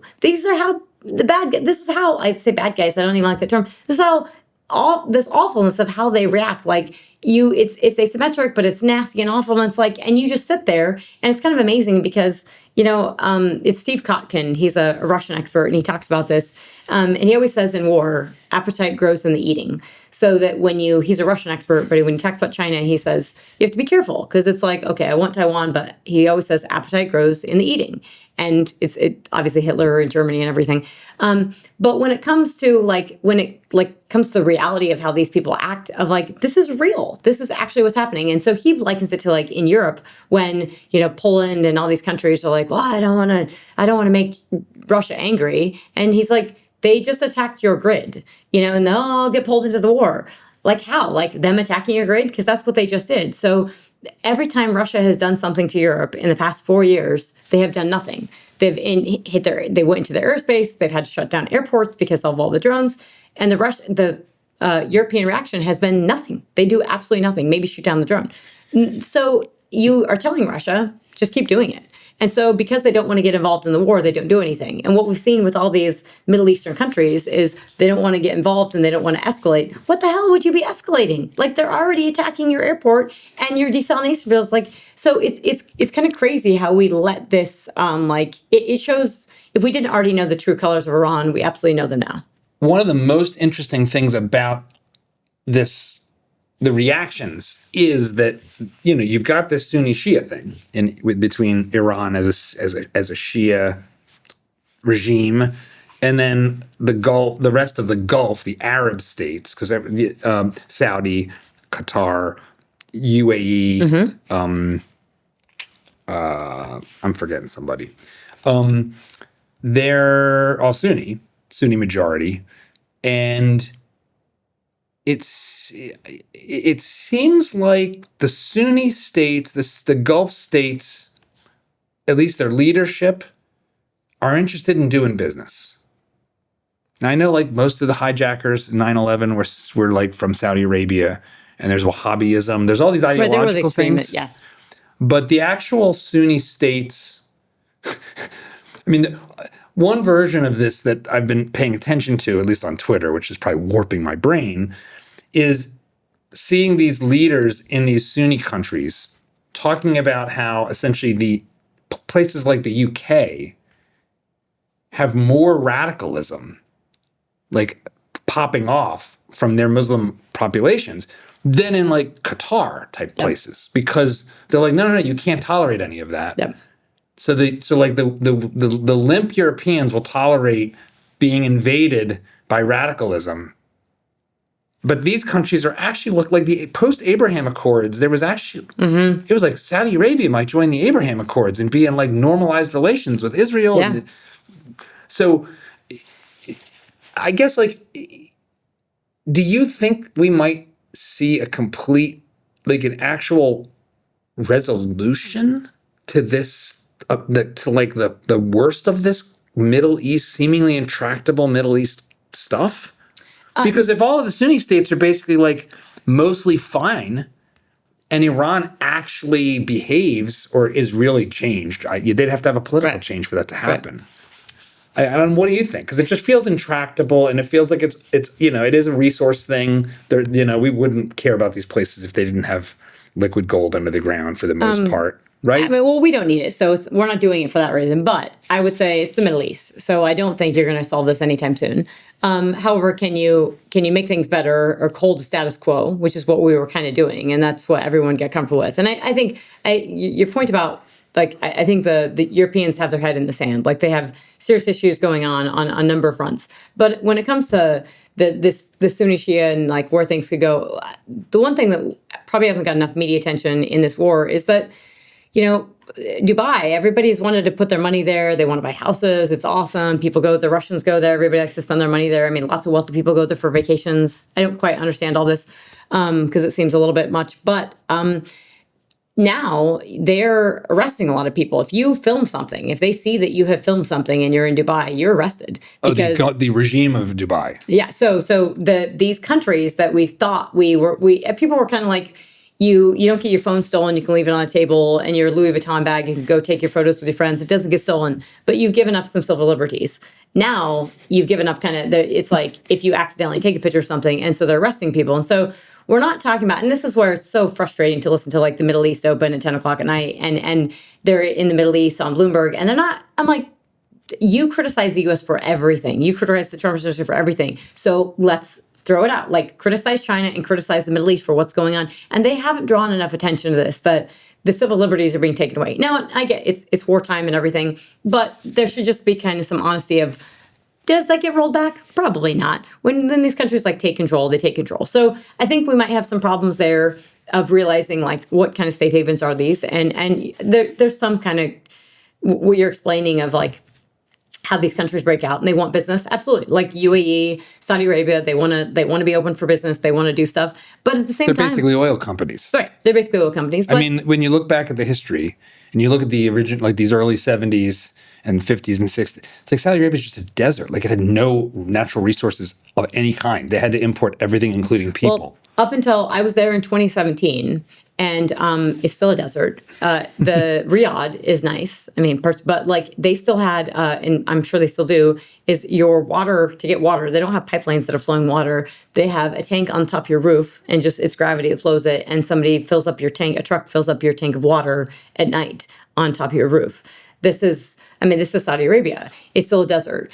I think, and I'm not discrediting, like, I mean, all these profound changes and everything, but these countries are, they also have done, we're over a month into this war. We have this temporary ceasefire. These countries have lost the most. Where are they? Where are they in saying, so Bahrain has wanted to, and so is the UAE apparently wanted to get involved. They need to actually do it, right? You need to, this has drawn a line in the sand to say, Iran is not your friend. And when they want to screw you over, they will. And so I think this is a recognition for the Middle East, that a wake-up call of like, this is the actor that you're dealing with. And so, I mean, that's we're going to have to deal with that going forward. So unless there is a fundamental change that gets quelled, like, they're going to have this. So these guys are going to want the Strait of Hormuz to be completely open, and they're going to absolutely want, this will probably have increased their desire to have an Iran with no nukes and no missiles. As we wrap up, I think one thing that we've sort of taken for granted, both of us in the conversation, is we're just being realists. We're making a couple of assumptions that are reality-based, which is to say, you need energy to have civilization. Civilization is good. Planets aren't, there's no such thing as like the planet's health. That's like gobbledygook. Like, Mars is a planet. It's not a being. Planets don't die. They're not alive. So we care about people. People need civilization. Civilization needs energy. And wealthy countries also take care of the environment and animals and biodiversity and all the rest of it. So it all works out if you've got affordable, reliable energy. And even in talking about the Middle East, we've had a realism-based conversation, which is like, well, is it? It's just realpolitik. It's not ideals mostly. Is that how you look at things? Is that fundamentally the way you understand, like, what's the right and wrong thing to do? How to judge whether a move is good or not is just like reality-based trade-offs? Because we live in a world where there's a lot of like utopian ideology on all fronts, and we didn't have a utopian conversation today. No, and I don't live in the utopian world. I live in the real world, and I have to feel the economy just like everyone else. I feel the higher gas prices and the higher plane prices and everything, but I can still separate myself, say, like, could this be like what's happening around the world and holistically? And there's a lot of moving parts. And so you can live in your little narrow bubble, which is what many people, and no offense to that, like, but you don't have the capacity to study all this stuff. And this is what I do for a living. And so I'm super blessed to do that. I'm exceptionally busy doing that because there's a lot going on, but it gives me an opportunity to like see things and look at them a little bit differently. And so when people are bringing the climate alarmism and doing all the net zero stuff, I can say, okay, you can do that. And there's a lot of people that say, but that matters to them. And I say, okay, but the long-term war or the long-term conflict with China also matters to them too. And they're not focusing on that, but somebody has to. And so it's kind of like, actually, I'm not a huge fan of Henry Kissinger, but I've went through some of his memoirs and stuff. And it's very impressive that, when he talks about Vietnam, they obviously inherited the Vietnam War and they had to deal with it.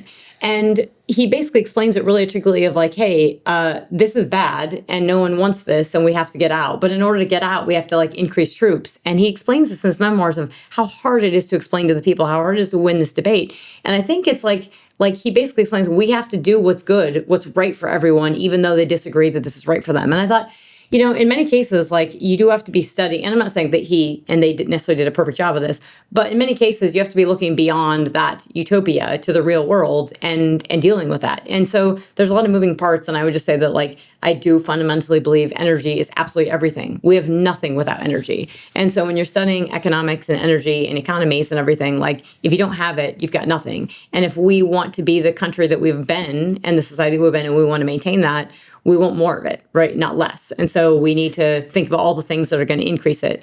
We didn't talk about, the peak oil or peak shale, which maybe we can table for another day. But I mean, it's just obviously because we're focused on this kind of realistic topic of like, the fact that we didn't even talk about that is kind of important in that it's not is it an issue? Are we running out? No one's been talking about that at $95 oil is the U.S. running out of oil? That's what they were talking about a year ago. And that was kind of influenced by, hey, the U.S. is running out of oil, and that's kind of a convenient narrative for everyone to kind of fold into. And now we got to rely on OPEC. And now, the Strait of Hormuz closed, and everybody is all of a sudden looking at the U.S. again. So this is like these are real world things. And yes, I guess I do live in the real world. I asked this of every guest the first time. The show's called Dad Saves America because I think that as a man, for sure, I think that's a role we play that ladders up to the health of the country. You start in the family, your community, and your country. And so that's how dad can save America archetypally. Mm-hmm. How do you think about your role in the American story? Oh, wow. You didn't prep me with that question going into this. I didn't think it was food for thought. So I love what I do. Absolutely love it. Like I'm super fortunate that I work a lot, but I love what I do. I'm very passionate about it. And I really do believe in getting information out there. You can make better decisions when you have more information. On the dad point, I don't have kids, but I'm super close to my family, and they are 100% my priority. My parents and my nieces. I just had them for Easter. My sister came for Easter. My nieces, and so very, very close. So that's number one. Is absolutely family. But role is in this world, in this country, and how I can help. I have a company called PetroNerds. I love oil and gas. I'm third generation, but I also love coal, and I absolutely want more education. I want more energy, and I want a realistic conversations about this stuff. I want being a China hawk to be okay, not like China's horrible and oh my gosh, and just the stuff that you see here in Washington, but real like why? Why is China bad? Like, why do we actually have to think about what does energy mean for them, and how do we think about this? So it's absolutely providing intelligence and helping people make better decisions, and being okay with I am extremely opinionated, I'm extremely passionate, but I own it and I have the data behind it, and so I'm okay to take the flack. I'm okay for people to push back, but if I don't think enough people. And I criticize the industry, and I love the oil and gas industry. I just think leaders should be leaders. And so if you are going to produce oil and gas, be proud of it. Stand up there and be proud of it because your employees are. Yeah. Trisha Curtis, thanks for being on Dad Saves America. This was a lot of fun. Yeah, it was great. Thank you.